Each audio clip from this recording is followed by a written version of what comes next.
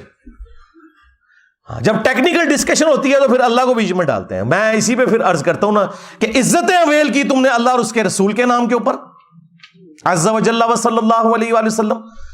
چندے بٹورے تم نے قرآن و سنت کے نام کے اوپر, سواریاں سوار کی تم نے مکے اور مدینے کے نام کے اوپر, اور پھینکی جا کے بغداد شریف, اجمیر شریف, دیوبند شریف, بریلی شریف میں. غداری کی ہے تم نے اللہ کے ساتھ اور اس کے رسول کے ساتھ, عز و جل و صلی اللہ علیہ وآلہ وسلم. پھر دیکھ لو اس غداری کا انجام کیا ہوا ہے. کتنی بڑی بلا اللہ نے تمہارے اوپر چھوڑ دی ہے. ہاں, میرے نبی عیسیٰ ہے ہی کوئی نہیں, تیرے بابے تھے شے ہی کوئی نہیں. ہاں, کہتے ہیں تاریخی اتنا بڑا فتنہ کوئی نہیں آیا. ہاں بالکل ٹھیک ہے, عربی والا فتنہ. واقعی ان کو تو آج تک کسی نے چیلنج ہی نہیں کیا تھا. یہ بیٹھے ہوتے تھے حکومتوں میں, کوئی بات کرتا تھا اس کو خاندان سمیت غائب کروا دیتے تھے. یہ تو آج یہ ماڈرن ڈیموکریسی, ماڈرن جو ویلیوز اس وقت اور سوشل میڈیا اور فریڈم آف ایکسپریشن کی برکات ہے. ادروائز یہ لوگ تو ابھی تک تو یہ حکومت کرتے آ رہے تھے, لیکن ہر عروج کو زوال ہے. یہ تو ہونا تھا ایک دن. وہ اللہ تعالیٰ کی سنت ہے, جس سے مرضی کروا لے. پیچھے تو اللہ ہوتا ہے نا, انسان تو کچھ بھی نہیں کر سکتا. تو اس قسم کے یہ لیم ایکسکیوزز پیش کر کے دفاع کیا کرتے تھے اپنے بابوں کا.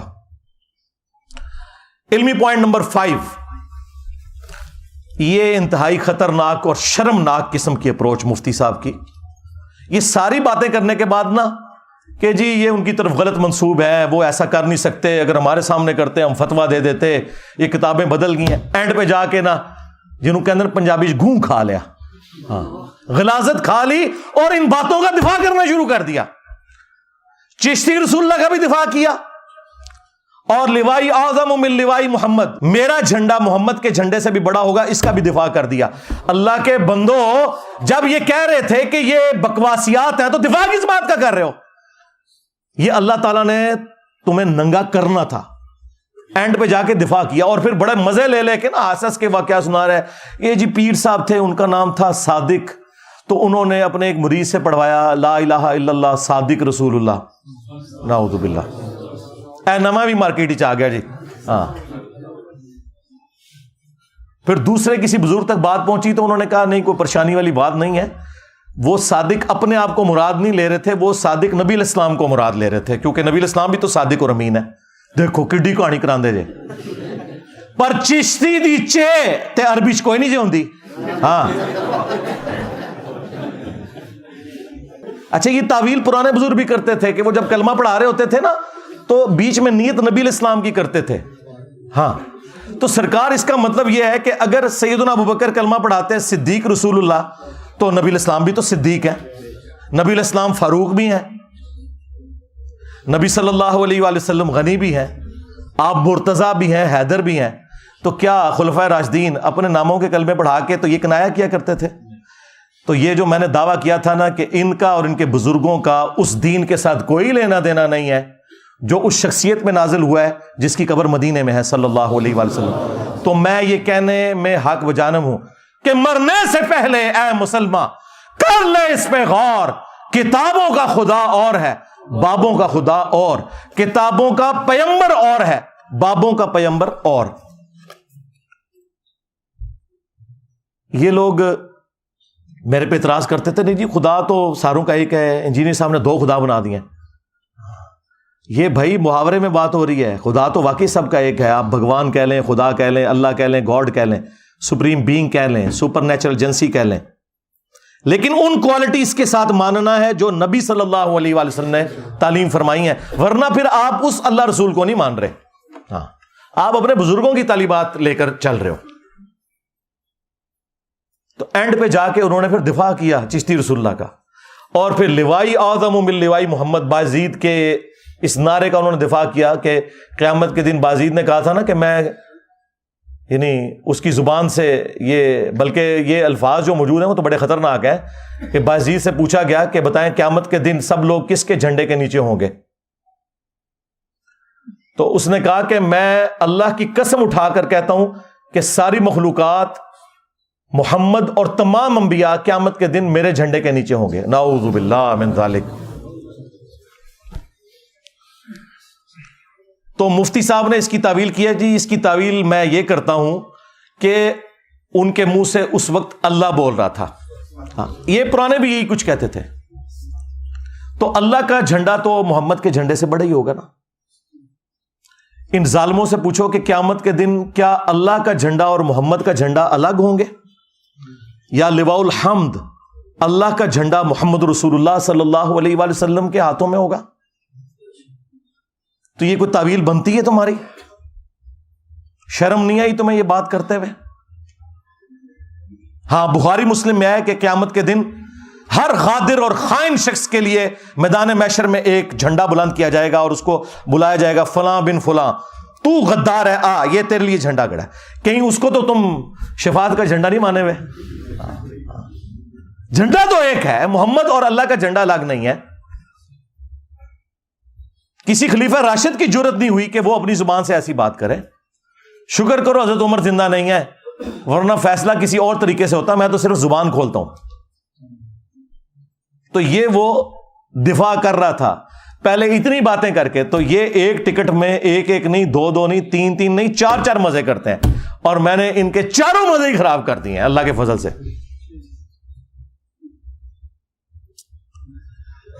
علمی پوائنٹ نمبر 6، سیکنڈ لاسٹ،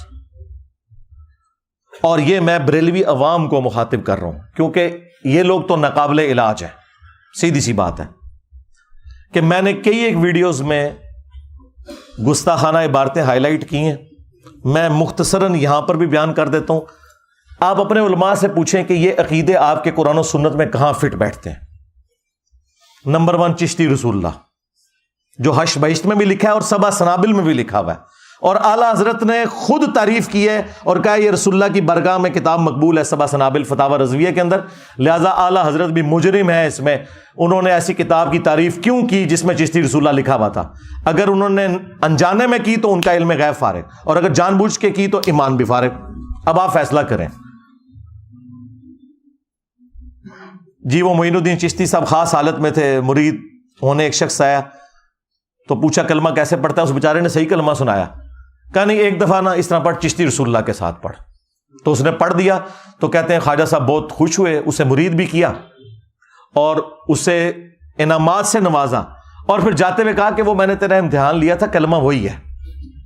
بس یہ جو آخری جملہ کہتے ہیں رجوع ہو گیا. سرکار رجوع اس طرح ہوتا ہے, خود تو دوسروں کو کہتے ہو کہ جو جھوٹی موٹی بھی قادیانی لکھ کے جرمنی چلا جائے تو اسے اعلانیہ توبہ کرنی ہوگی, تمہارے چاچے کو, تمہارے چاچے چشتی کو توبہ نہیں کرنی ہوگی. اور چاچا جی تھوڑی چاچی گئی, ہاں جب تو نے چشتی رسول اللہ پڑھایا تھا تیری بیوی فارغ ہو گئی تھی, سب سے پہلے تجھے دوبارہ چاچی لینی ہے جا کے واپس. اس کے بعد تیری بیعت بھی ٹوٹ گئی تھی. جب تک تو خود مرید نہیں ہوتا کسی کا, تو آگے بیعت کسی کو نہیں کروا سکتا. جو ان کا ڈھکوسلا چل رہا ہے تصوف کا, مطلب میں تو اس کو فراڈ سمجھتا ہوں. سلسلہ ٹوٹ گیا تو اس نے بیعت کیا کیا ہے فراڈیے نے؟ نہیں جی یہ غلط منصوبہ ہے, پرنٹ کیوں کر رہے ہو؟ اتھے کیوں نہیں ترنے دینے جا کے؟ اتھوں ترنے نکل دے جی جیتو کتاباں بھی پرنٹ ہوندیاں نے, اتھے نہیں دیندے. تو یہ بالکل فراڈ ہے. توبہ اسی طریقے سے ہوگی کہ میں نے کفر بکا تھا, سب سے پہلے میں کلمہ پڑھ کے مسلمان ہوتا ہوں, آج تم واپس چلا جا, میں پہلے خود کوئی پیر تلاش کروں گا, کوئی پھر نکاح خام تلاش کروں گا, اور نیا حق مہر بھی ہوگا. یہ ذہن میں رکھیے گا, ایویں نہیں چاچی واپس آندی. ہاں جب نکاح نیا ہوگا تو حق مہر بھی نیا ہوگا. چاچو تیری چاچی گئی, ہاں چاچو دی چاچی گئی, چاچی بھی چے تے چاچو بھی چے تے چشتی بھی چے. اے ہن تھلے لکھیا کرو چشتی چاچو تیری چاچی گئی, اے لے جاؤ جتھے کوئی بزرگاں دی گل کرن تھلے لکھو چشتی چاچو تیری چاچی گئی. ہاں ہاں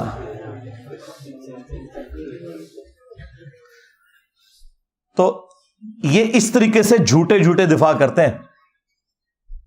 اللہ کے بندو, اس طریقے سے اگر معاملہ, اگر کلمہ ہی نہیں ہے تو پیچھے اسلام کیا رہ گیا؟ اور دوسرا ریفرنس ہے اشرف علی تھانوی رسول اللہ. آپ سوچ رہے ہوں کہ اس کا ذکر کیوں کر رہے ہیں بریلویوں کے ساتھ؟ اس لیے کہ بریلویوں کو یہی بات سمجھ آئے گی, کیونکہ اشرف علی تھانوی رسول اللہ کو وہ کفر کہتے ہیں آلریڈی. اب ویسے خاموشی اختیار کر لی ہے. ایک مولوی نے تقریر ریکارڈ کی, کہتا رہا اشرف علی رسول اللہ کا سوال تو یہ علماء دیوبند خود جواب دیں گے, میں صرف چشتی رسول اللہ کا جواب دوں گا. ہائے ہائے کس طرح پرا بنے نے. یعنی ایک جملہ بولنے کے لیے تیار نہیں ہے, کہہ رہے ہیں وہ دفاع کریں گے. ایک جملہ بول دو نا کہ ہم 100 سال سے کفر کہہ رہے تھے, اب انجینئر کی وجہ سے اب ہم صرف انجینئر پہ بھونکیں گے, ان کو ہم کچھ نہیں کہیں گے, ہم اتنے ماز نہیں کھول سکتے. وہ انجینئر کا حوصلہ ہے. ہاں تو یہ دوسرا ریفرنس بھی بریلویوں کے کھاتے میں ہے, کیونکہ اب یہ خاموش ہو رہے ہیں, اور جب اس کو کفر کہیں گے تو ہم لا کے چشتی رسول اللہ سامنے رکھ دیں گے. آپ کہیں گے ہاں جی فتویٰ تو آپ پہلے ہی دے چکے ہو, لو تمہارے بابا جی اور چاچو جی اور چاچی جی فارغ. تیسرا ریفرنس میں نے کشف المحجوب سے دیا تھا, صحب اور سکر والے چیپٹر میں. انہوں نے باجزید بستامی کا سکر بچانے کے لیے اور جنید بغدادی کا صحب بچانے کے لیے انبیاء کرام کو تختہ مشق بنایا, اور انہوں نے کہا کہ جس طرح حضرت داؤد علیہ السلام کی بھی نظر پڑ گئی تھی نا اپنے ایک صحابی کی بیوی پر, اور انہیں پسند آئی اور جنگ میں آگے مروا دیا اور خود شادی کر لی, تو وہ حالت صحف میں تھے. یہ صحف سواد والا ہے, یعنی ہوش میں تھے. وہ ایک سین کے ساتھ صاحب ہوتا ہے, وہ بھول ہوتا ہے, تو اسی لیے انہیں بعد میں توبہ بھی کرنی پڑی. یہ جھوٹا واقعہ جو تورات میں لکھا تھا, اس سے انہوں نے جنید بغدادی کا صحف ثابت کیا کہ اگر کوئی بزرگ کام ڈال دے نا ہوش میں بھی, تو آپ نے کوئی فکر نہیں کرنی, وہ حالت صحف میں ہوتے ہیں. ہوش بھی کمپاؤنڈ پھر بھی تسی تعویل کرنی چاہتی. ہاں اور سکر انہوں نے کہا مدہوشی, تو اس کی مثال کیا نبی علیہ السلام کی جو نظر پڑی تھی ایک صحابی کی بیوی پر, نعوذ باللہ, زید ابن حارثہ کی, اور اللہ تعالیٰ نے اس صحابی کے دل میں اس کی نفرت ڈالی, پھر حضور نے ان سے شادی کر لی. یہ جھوٹا واقعہ, اس سے انہوں نے باجزید بستامی کا سکر ثابت کیا اپنے بابے کو بچانے کی خاطر. خود پیر کرم شاہ صاحب الازہری نے ضیاء القرآن تفسیر کے اندر لکھا ہے یہ کافروں کی سازش ہے یہ واقعہ ہماری کتابوں میں آنا. اور اسی پیر کرم شاہ صاحب نے جو ضیاء القرآن پبلیکیشن سے کشف المحجوب چھاپی, اس کے مقدمے میں اس کتاب کی تعریف کی کہ جدہ کوئی مرشد نہ ہوئے کتاب پڑھ لے, اور اس کے اندر وہ کفریہ واقعہ لکھا ہوا تھا. دیکھیں ایک ٹکٹ میں کتنے مزے کرتے ہیں, ایک طرف کتاب کی تعریف کر رہے ہیں, دوسری طرف اس کتاب کا واقعہ اس کتاب میں نہیں کفر کہہ رہے, دوسری جگہ کفر لکھ رہے ہیں. تو دیکھیں پھر ہماری عقابی نظریں کہاں پہنچتی ہیں. ہم میں شرافت تو مولا علی والی ہے, لیکن چلاکی و شیاری بنو امیہ سے بھی زیادہ ہے اللہ کے فضل سے, الحمدللہ. ہاں تو یہ ہم پوچھیں گے کہ یہ کفار کون ہے جنہوں نے سازش کر کے نبی علیہ السلام کے اوپر یہ جھوٹ باندھا ہے, اس شخص کے اوپر کہ جس کے بارے میں قرآن میں ہے ما ضل صاحبکم وما غوا, تمہارے نبی نہ کبھی بہکے ہیں نہ کبھی بے راہ چلے ہیں, جن کے بارے میں بخاری مسلم میں آیا کہ کنواری لڑکیوں سے زیادہ شرم و حیا تھی ان کے اندر. ان کے بارے میں تم کہہ رہے ہو کہ وہ صحابی کی بیوی کے اوپر نعوذ باللہ اس طرح ہو گئے. اور ایک چھوٹو مولوی انہوں نے لانچ کیا, وہ چھوٹو ایسا میرے قابو آیا ہے, یہ چھوٹو آج کہہ رہا ہے یہ چشتی رسول اللہ تو بالکل کفر ہے, یہ تو بعد میں کسی نے ڈالا ہے. اور یہ چھوٹو اس مناظرے میں نہ صرف بیٹھا ہوا تھا جس میں انہوں نے چشتی رسول اللہ کا دفاع کیا, بلکہ یہ پیچھے سے سبحان اللہ بھی کہہ رہا تھی. ہاں خواجہ نے کیا فرمایا, سنو کہ میں کون ہوں اور کیا ہوں, محمد الرسول اللہ صلی اللہ علیہ وسلم کے دربار کے کمینے غلاموں میں سے ایک ہوں, کمینے غلاموں میں سے ایک ہوں, کمینے غلاموں میں سے ایک ہوں. انہوں پتہ ہی نہیں سی کہ اے سبحان اللہ ایک دن انا للہ ہو جائے گا. ہاں اور تو قیامت تک مار دیتا ہے, بول دے ہی نہیں. 10 تنو کس نے توبہ کرائی, تو دفاع کر رہا تھا, سبحان اللہ پڑھ رہا تھا. تو اس چھوٹو نے نا اس کفریہ واقعے کو حلال کرنے کے لیے کہتا ہے مسلم شریف میں بھی اس طرح کی حدیث موجود ہے, تو انجینئر صاحب اس پہ کیوں نہیں فتویٰ لگاتے. اندازہ کریں مسلم شریف میں کچھ اور بات لکھی تھی, انہوں نے اپنا بابا بچانے کی خاطر مسلم شریف کی حدیث کو تختہ مشق بنایا. وہ آپ حدیث خود پڑھیں, اس میں کوئی ایسی بات نہیں لکھی ہوئی. صحیح مسلم میں حدیث موجود ہے کہ نبی صلی اللہ علیہ وآلہ وسلم نے فرمایا کہ اللہ تعالیٰ نے مجھے اچانک جو نگاہ پڑ جاتی ہے نا کسی نامحرم پر, حکم دیا کہ میں فوراً ہٹا لوں.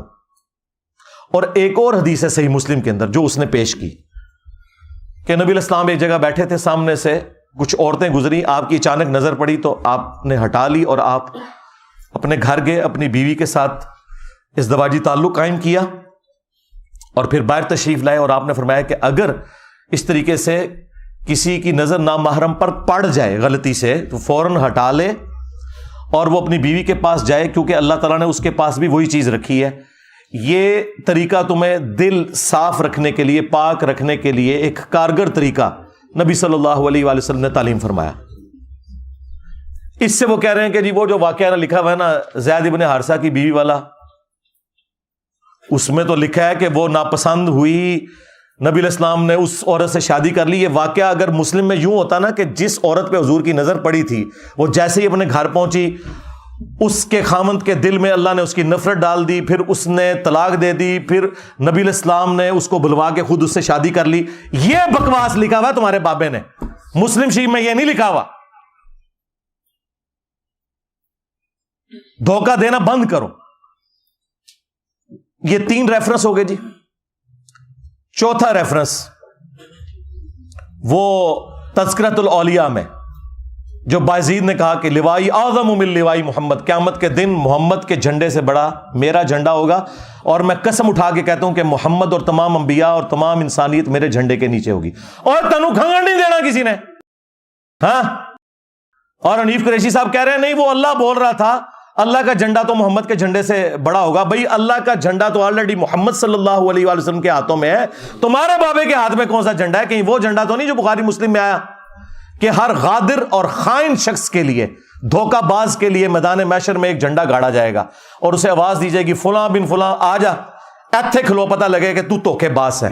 یہ تمہارے بابوں کے ساتھ ہونا ہے. یہ جھنڈے ہیں جن کو تم نے لواء الحمد مانا ہوا ہے. تمہارا بایزید یہ کہتا رہا, اب تو یہ دفاع کرتے ہیں نا تو پھر ہم انہیں کہہ سکتے ہیں نا. اور دیکھو تمہارا بازید یزید دا ابا، ہاں یہ بھی 261 ہجری میں مرا ہے، اور ہمارے امام مسلم بھی 261 ہجری میں دنیا سے تشریف لے گئے، ایک ہی سن میں دونوں فوت ہوئے ہیں۔ ان کی کنیت ہے ابو الحسین، ہاں، اور تیرے بابے کی کنیت ابو یزید، اور اس سے بڑا جھوٹ کہتے ہیں امام جعفر کا مرید تھا وہ، اور جعفر کے مرید تو آج یزید نہیں رکھتے اپنے بچوں کے نام، کہتے ہیں جی جائز نہ ہے، رہو نا، ہاں، تاکہ جدو اسکول جاؤ، ہائے ہائے ہائے ہائے، کتنا کلپ وائرل ہوا پھر انہوں نے ایک گل سمجھ آندی ہے، ہاں، تیرے بچے جب اسکول جائیں تو لوگ کہیں یزید آ گیا، اور چھٹی کے وقت جب تو لینے کے لیے جائے تو کہیں یزید دا ابا آ گیا، ہاں، بچاؤ اپنے بابے نو، ہن اپنے نام رکھو، اپنے پتروں دے نام یزید رکھو، اور اپنی کنیت رکھو ابو یزید، ہاں۔ تیرا ابو یزید تو کہتا رہا کہ محمد صلی اللہ علیہ وسلم میرے جھنڈے کے نیچے ہوں گے، اور میرا امام مسلم ابو الحسین مسلم نے مسلم شریف میں حدیث لی کہ نبی علیہ السلام نے فرمایا قیامت کے دن سب سے پہلے میں قبر سے نکالا جاؤں گا، سب سے پہلے میں شفاعت کروں گا، سب سے پہلے میری شفاعت قبول کی جائے گی۔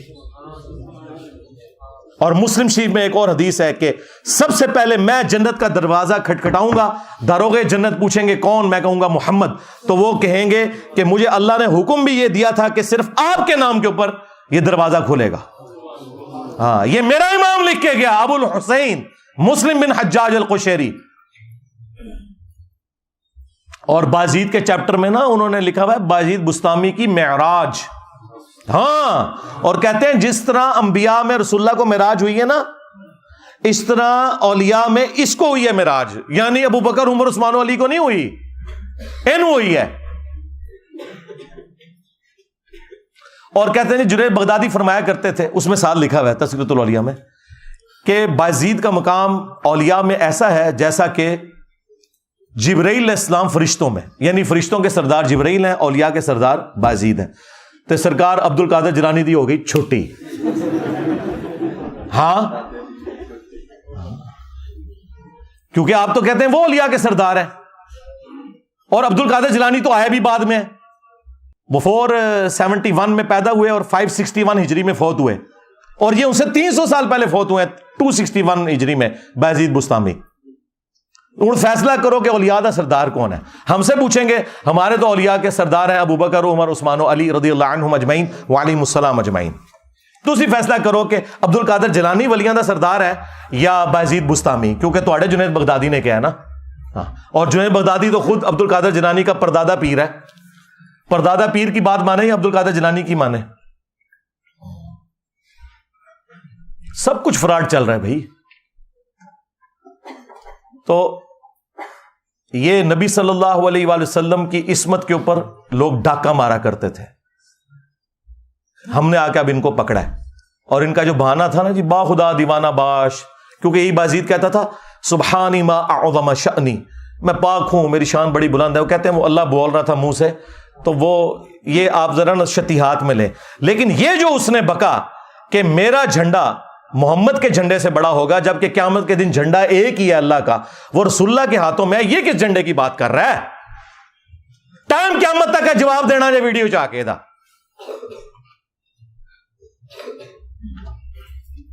اور 5واں ریفرنس وہ کشف المحجوب میں بھی لکھا ہے، تذکرۃ الاولیاء میں بھی لکھا ہوا ہے۔ کہتے ہیں جی امام حنیفہ رحمۃ اللہ علیہ نے ایک دفعہ خواب دیکھی کہ وہ نبی علیہ السلام کی قبر مبارک کھود کے اس کے اندر اترے اور وہاں ان کی ہڈیاں جمع کی، نعوذ باللہ، اندازہ کرو۔ اور انہوں نے ترجمہ کیتا ہے استخوان مبارک، یعنی وہ ڈھانچے کو اتنی شستہ اردو میں لکھ دیا استخوان مبارک، ایک ہڈی کو دوسرے سے الگ کر رہے ہیں، گھبرا کے اٹھے، ظاہر خواب ہی بڑا شیطانی خواب تھا، اور اپنے دوست ابن سیرین کے پاس گئے۔ یہ یعنی امام حنیفہ پہ جھوٹ باندھا ہے، یہ انہوں نے ان کو اونچا کرنے کے لیے ان کی طرف منسوب کیا، ان کو ہم کچھ نہیں کہتے۔ تو انہوں نے کہا اس میں تسلی تھی کہ آپ نبی علیہ السلام کی سنتوں کو جمع کریں گے۔ یہ گستاخانہ خواب کیا اللہ تعالیٰ دکھا سکتا ہے کسی امتی کو؟ یہ گستاخی ہے. اس کی وجہ ہے کہ کسی امتی کا یہ عقیدہ نہیں کہ نبی الاسلام کی قبر مبارک میں ہڈی ہیں. یہ تو عقیدہ خود گستاخانہ ہے. اللہ نے اگر خواب دکھانا تھا تو دکھاتا کہ امام حنیفہ نبی الاسلام کے برتن جمع کر رہے ہیں, آپ کا آسا مبارک جمع کر رہے ہیں, آپ کے کپڑے مبارک جمع کر رہے ہیں, قبر میں اتر کے ہڈیاں جمع کر رہے ہیں, اور الفاظ ہیں ایک کو دوسرے سے چن چن کے علیحدہ کر رہے ہیں. اچھا جڑی وہ کیتیاں سن وہ کتنے نے لیاؤ کیڑی کتاب جو امام حنیفہ دی جہدے انہوں نے حدیثاں جمع کیتیاں نے, اے بھی کوڑ ہے تہاڈا. جنہوں نے حدیثیں جمع کی تھی ان کی تو کتابیں یہاں رکھی ہوئی ہیں, امام حنیفہ کی کتاب کدھر ہے, لے کے آؤ. جھوٹ. انبیاء کے جسم سلامت ہونا اس کی جڑ قرآن میں ہے. سورہ سبا کے اندر موجود ہے کہ حضرت سلیمان علیہ السلام لاٹھی کے سہارے یوں بیٹھ گئے اور ان کی روح پرواز کر گئی, اور کتنا عرصہ تک یوں ہی رہے, اور جنات کو پتہ نہیں چلا. وہ تو جب لاٹھی کو دیمک چاٹ گئی تو وہ جسم نیچے آیا تو پھر انہیں پتہ چلا. اور اللہ تعالیٰ نے کہا کہ اگر علم غیب ہوتا جنوں کے پاس تو یہ تکلیف نہ کاٹتے. تو لاٹھی کتنی دیر میں چاٹی ہوگی دیمک نے, ہفتوں مہینوں چاہیے, جسم پہ کوئی کیڑا نہیں آیا. اور قبر مبارک کے اندر ابو داؤد میں حدیث موجود ہے, ان اللہ حرم علی الارض ان تاکل اجساد الانبیاء, بے شک اللہ تعالیٰ نے حرام کر دیا انبیاء کے حق میں کہ مٹی ان کے جسموں کو کھائے. بعض لوگ اس روایت کے اوپر کلام کرتے ہیں, اس عقیدے پہ نہیں, لیکن امت کی اکثریت اس روایت کو صحیح مانتی ہے. صرف امام بخاری کا اختلاف ہے, وہ تفرد ہے, لیکن امام بخاری نے صحیح بخاری میں لیا ہے کہ حضرت عمر کی وفات کے 70 سال کے بعد آلموسٹ جب حجرہ عائشہ گر گیا تو ایک پاؤں ظاہر ہوا, لوگوں نے استغفار پڑھی کہ یہ پاؤں نبی الاسلام کا ہے. تو بعد میں عروہ ابن زبیر کو بلایا گیا جو سیدہ عائشہ کے بھانجے تھے, محرم تھے, وہ اس حجرے میں اکثر جایا کرتے تھے. انہوں نے جب پاؤں دیکھا انہوں نے کہا نہیں یہ حضرت عمر کا پاؤں ہے, اس جگہ حضرت عمر کی قبر تھی. اچھا اس میں یہ نہیں ہے کہ پھر حضرت عمر نے اپنا پاؤں خود اندر کر لیا, نہیں, انہوں نے اندر کر کے ان کو, آج بھی نبی الاسلام کی قبر کھودیں گے, نبی الاسلام آپ کو اسی حالت میں نظر آئیں گے جیسے آپ کو دفنایا گیا تھا. ہاں, کوئی چلتے پھرتے نظر نہیں آئیں گے. جو انبیاء کا قبروں میں نماز پڑھنا یہ سب کچھ برزخی ہے. اسی طریقے سے بیت المقدس میں جمع ہونا یہ سب کچھ برزخی ہے. تو امام بخاری اس عقیدے کو صحیح مانتے تھے.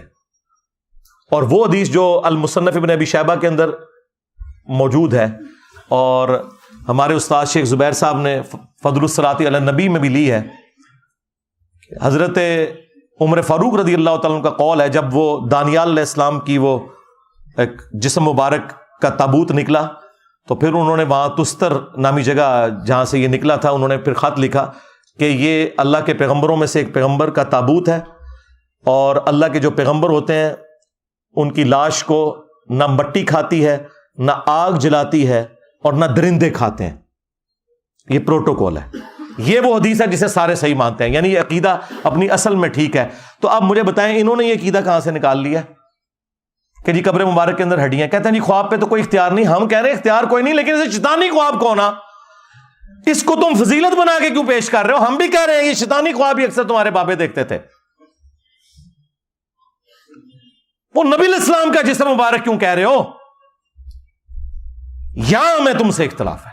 لو جی یہ میں نے 5 حوالے دیے, اور اس سے پہلے میں نے اسی پارٹی کے ایک اور بندے کو بھی دیے تھے, بریلوی پارٹی میں جو دوسری طرف ہے, جس طرح وہ رائٹسٹ ہوتے ہیں اور لیفٹ والے لوگ ہوتے ہیں نا, اس وقت بریلیوں میں بھی 2 پارٹیاں بن گئی ہیں نا.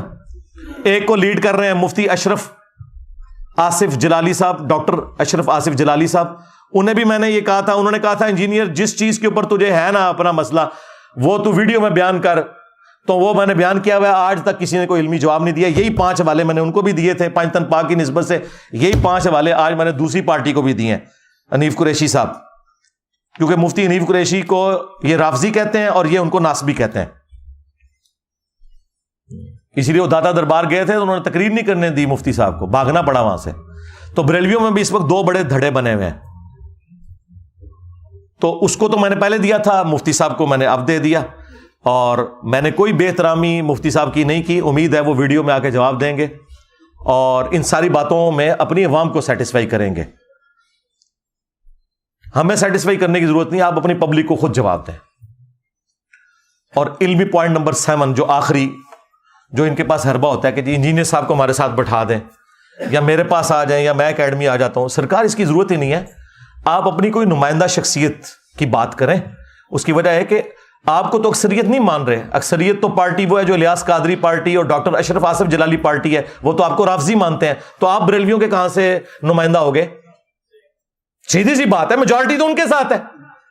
آپ کو کس نے نمائندہ شخصیت بنا دیا؟ اور ان کی بھی بات ہم کریں گے, وہ بھی نمائندہ شخصیت نہیں ہے ڈاکٹر اشرف جلالی, کیونکہ دوسری پارٹی ان کے خلاف ہے. نمائندہ شخصیت ہے مفتی منیب الرحمان صاحب. ہاں, جب سعد رضوی صاحب کے دھرنے کے اوپر مشکل وقت آیا تھا تو اس وقت کے آرمی چیف نے مفتی منیب صاحب کو بلا کر ثالثی کروائی تھی. وہ ہے نمائندہ شخصیت. تو نکالو اپنے بڑوں کو, ہاں ہوا لگواؤ 14 اگست کے اوپر. ہاں یار, ہمارے پاکستانی قوم بھی اپنے صدر پاکستان کو ہوا لگواتی ہے. ہاں, حالانکہ ڈیموکریٹک سسٹم میں صدر کے عہدے کی کوئی ضرورت ہی نہیں. یہ کروڑوں اربوں روپے کا نقصان پاکستانی نیشن کے اوپر انہوں نے تھوپا ہوا ہے. پرائم منسٹر ہے, بس صرف ایک اعزازی ہوتا ہے. تو اپنے بڑوں کو ہوا لگواؤ نا. دیکھو, جب ہمارے صحابہ کرام پر برا وقت آیا, غزوہ حنین کے موقع پر ایک تکبر والا جملہ صحابہ کی زبان سے نکل گیا. سورہ توبہ میں آیا, اپنی کثرت کے اوپر انہوں نے تعجب کیا. تو اللہ تعالیٰ کہتا ہے پھر بھاگنے کی جگہ نہیں ملی. ہاں جی, ہم بدر میں 313 تھے, غالب آئے, آج تو ہم ہزاروں میں ہیں. قبیلہ حوازن کے تیروں کا مقابلہ نہیں کر سکے, اور 12,000 کے لشکر میں صرف 80 بندے نبی الاسلام کے ساتھ رہ گئے. اور نبی الاسلام اپنے خچر پہ اکیلے آگے بڑھے 80 لوگوں کو ساتھ لے کر, اور آپ کی مہار آپ کے چچا زاد ابو سفیان بن حارث نے, یہ مامو جی کے والد نہیں ہے, یہ نبی الاسلام کے چچا زاد ہے, ابو سفیان بن حارث. ہاں, اور نبی الاسلام خچر پہ آگے بڑھ رہے ہیں. انا النبی لا کذب انا ابن عبد المطلب, میں نبی ہوں, اس میں کوئی شک نہیں, میں عبد المطلب کا بیٹا ہوں, اس میں کوئی شک نہیں. یعنی لیڈر کا پتہ ہی اس وقت چلتا ہے جب مشکل وقت آتا ہے. اگر نبی الاسلام اپنی اس دعوت میں سچے نہ ہوتے تو کبھی آگے نہ بڑھتے.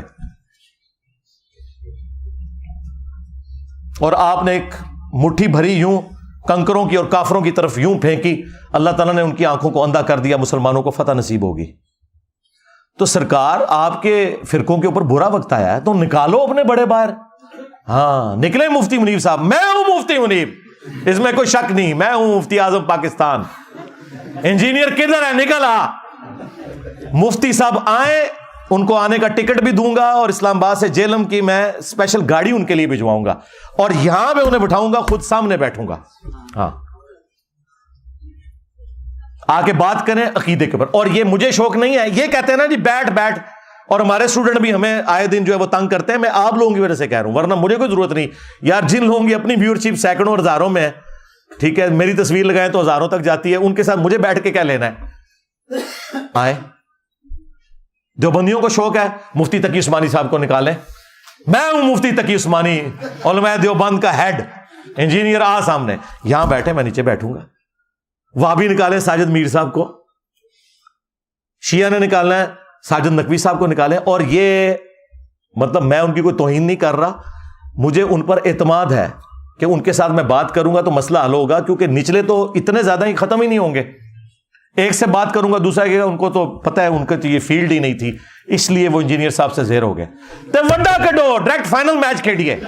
ہاں, اور یہ آپ کی خواہش کے اوپر ہے. اتنا مشکل وقت آیا ہوا نا یار, یہ بڑے کس دن کام آنے ہیں, اس سے برا وقت آنا تھا فرقوں پہ, اسی دن کے لیے بندے سنبھالے ہوئے تھے نا, نکالو.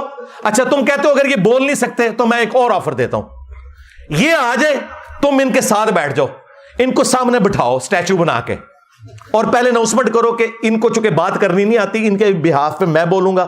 انجینئر صاحب آؤ, ختم نبوت کے اوپر بات کرو, عقیدہ توحید کے اوپر بات کرو, گستاخانہ عبارتوں کے اوپر بات کرو, میں کرنے کے لیے پھر بھی تیار ہوں. یہ معقول ہے نا جی؟ اس سے بھی آسان, اگر وہ بڑوں کو ہوا نہیں لگا سکتے, بڑوں سے ایک ویڈیو کلپ بنواؤ. بعض لوگ کہہ رہے ہیں انجینئر صاحب نے پہلے کہا تھا لکھوا کے لاؤ. سرکار میں نے پہلے دن سے کہا ہے ویڈیو لازمی بنوانی ہے, اور لکھی ہوئی تو ٹویٹس بھی ڈیلیٹ کر دیتے ہیں لوگ.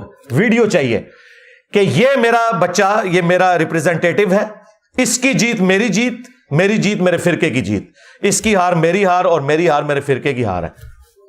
سرکار یہ باتیں ہیں, اسی لیے تو وہ ایک گلے پھاڑنے والے کو بڑے ان کے بڑے نے فارغ کر دیا تھا کہ تیری وجہ سے میری داڑھی پٹی جاتی ہے, تو آئے دن جا کے گل کرنا ہے اور سیدھا میرا نام لینا ہے, کڈو ساجد میر صاحب نو, ساجد میر صاحب نو. انہوں نے کہا تو منو بڑا بے شرم آدمی ہے, تو آئے دن میری داڑھی پٹوانا ہے تو. اور حقیقت بات ہے وہ بہت ماڈریٹ آدمی ہے, ساجد میر صاحب انتہائی ماڈریٹ آدمی ہے, وہ اس طرح کے نہیں ہے. وہ ہمارے استاد جو پروفیسر احمد رفیق اختر صاحب, ان کے پروگرام میں بھی وہ جایا کرتے تھے, مہمان خصوصی ہوتے تھے. اتنا ان کے اندر یعنی ٹالرنس موجود ہے.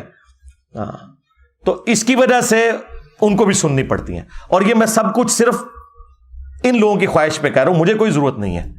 اپنے بڑوں کو لانچ کریں یا ان سے ویڈیو اس طرح بنوائیں اور ٹائم قیامت تک جائے. یہ میں نے اس آخری بات کا جواب دیا جو انہوں نے کہا کہ جی وہ بھی کلپ بناتے ہیں, میں بھی کلپ بناتا ہوں, تو مسئلہ ختم نہیں ہوتا. سرکار مسئلہ ختم ہو گیا ہے. مسئلہ ختم یہ ہوا ہے کہ تمہاری عوام یہاں آ گئی ہے, مسئلہ ختم ہو چکا ہے. مجھے تو کوئی مسئلہ نہیں ہے. تم نے اپنی عوام کو اگر واپس لینا ہے تو انہیں قائل کر لو, سیدھی سی بات ہے. میرے ساتھ بیٹھ کے کیا لینا ہے, میرے ساتھ بیٹھنا ہے تو پھر میں نے جو آپ کو یہ ساری چیزیں بتائی ہیں وہ آپ کے سامنے. میرا خیال ہے مفتی صاحب کو اور ان کے کٹر فالورز کو اس کے بعد انشاءاللہ آرام آ جائے گا. صلو علی محمد و آل محمد, اللہم صلی علی محمد وعلی آل محمد و اصحاب محمد و ازواج محمد و امت محمد اجمعین الی یوم الدین, آمین. اچھا جی, اونٹ توڑے جو کچھ لوگ اٹھ کے باہر جان تے باہر لنو اندر آن دو, ٹھیک ہے. اور پھر میں آپ کی پرچیاں پڑھتا ہوں اور انشاءاللہ کوشش کرتا ہوں کہ 1 بجے سے پہلے ساروں کو فارغ کروں انشاءاللہ تعالی.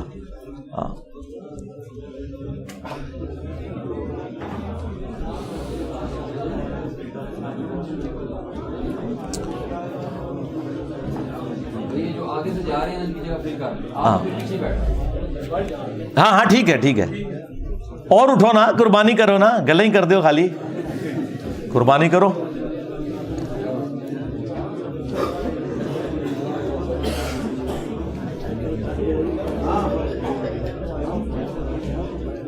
اچھا میرے بھائیو, اب آپ کی پرچیوں کا سلسلہ شروع کرتا ہوں انشاءاللہ. وہی جو ڈیٹیل طلب چیزیں ہوں گی وہ انشاءاللہ میں آپ کو ویڈیو ریفر کر دوں گا اور باقی کے اوپر صرف ورڈک دوں گا انشاءاللہ تعالی. کیا جنت میں نبی صلی اللہ علیہ وآلہ وسلم صرف اپنی امت کی شفاعت کریں گے یا تمام امتوں کی شفاعت کریں گے؟ یہ جنت کے بجائے میدان محشر لکھنا چاہیے تھا. بخاری مسلم دونوں میں حدیث موجود ہے کہ سب سے پہلے نبی علیہ السلام کی مبارک دعا سے شفاعت کا دروازہ کھلے گا اور اس کے بعد پھر باقی انبیاء بھی, فرشتے بھی اور اللہ کے نیک بندے بھی شفاعت کریں گے. صرف انبیاء تک یہ شفاعت نہیں ہے. اور اللہ کے نیک بندوں سے مراد وہ لوگ ہیں جنہوں نے واقعی اللہ کے لیے کمٹمنٹ شو کی ہے, اپنی عبادت نہیں کروائی بلکہ اللہ کی عبادت کی ہے. تو یہ عقیدہ بالکل ٹھیک ہے. شفاعت رسول کا عقیدہ صلی اللہ علیہ وآلہ وسلم, اس پہ تفصیلی ویڈیو میری دیکھ لیں. کیا جنات سمندر میں, آسمانوں پر اور پہاڑوں میں جا سکتے ہیں؟ بالکل جا سکتے ہیں جی, اللہ تعالیٰ نے انہیں طاقت دی ہوئی ہے. اور نبی علیہ السلام سے پہلے تو ان کی فرشتوں کے ساتھ بھی کافی الیک تھی, اس کی وجہ سے کافی ساری خبریں بھی لیک کر دیتے تھے. اب اکا دکا بات کوئی لیک ہو جائے, ادروائز آسمان پہ پہ رہے ہیں. علم نجوم کے اوپر میری تفصیلی ویڈیو دیکھ لیں, اس میں بھی میں نے اس ٹاپک کو ڈسکس کیا. جس گھر کے قریب مسجد ہو وہاں پر جنات ہوتے ہیں اور جنات کی خوراک. اور یار کوئی انسان والی گل کرو, جنات تو شروع ہو کے جنت ہی مکتی جا رہی ہے. ساری جن والی پرچی, یہ کسی جن دی پرچی تو نہیں ہے. دیکھیں گھروں میں ہو یا مساجد کے اندر ہو, اس کے ساتھ آپ کا کوئی لینا دینا نہیں ہے. اس کی وجہ یہ کہ آپ اس طرح فیل نہیں کر سکتے, الا یہ کہ کبھی وہ انسانی شکل میں سامنے آ جائیں تو ان کے لیے کوئی جگہ تنگ نہیں ہوتی. ہمیں حکم یہ ہے کہ ہم جب ٹوائلٹ جائیں گے تو ہم نے دعا کرنی ہے. صحیح بخاری میں حدیث ہے, اللہم انی اعوذ بک من الخبث والخبائث, اے اللہ میں شریر جنوں اور جنیوں سے تیری پناہ میں آتا ہوں. بس یہ آپ نے دعا کرنی ہے تاکہ وہ کوئی خطرناک معاملہ نہ ہو.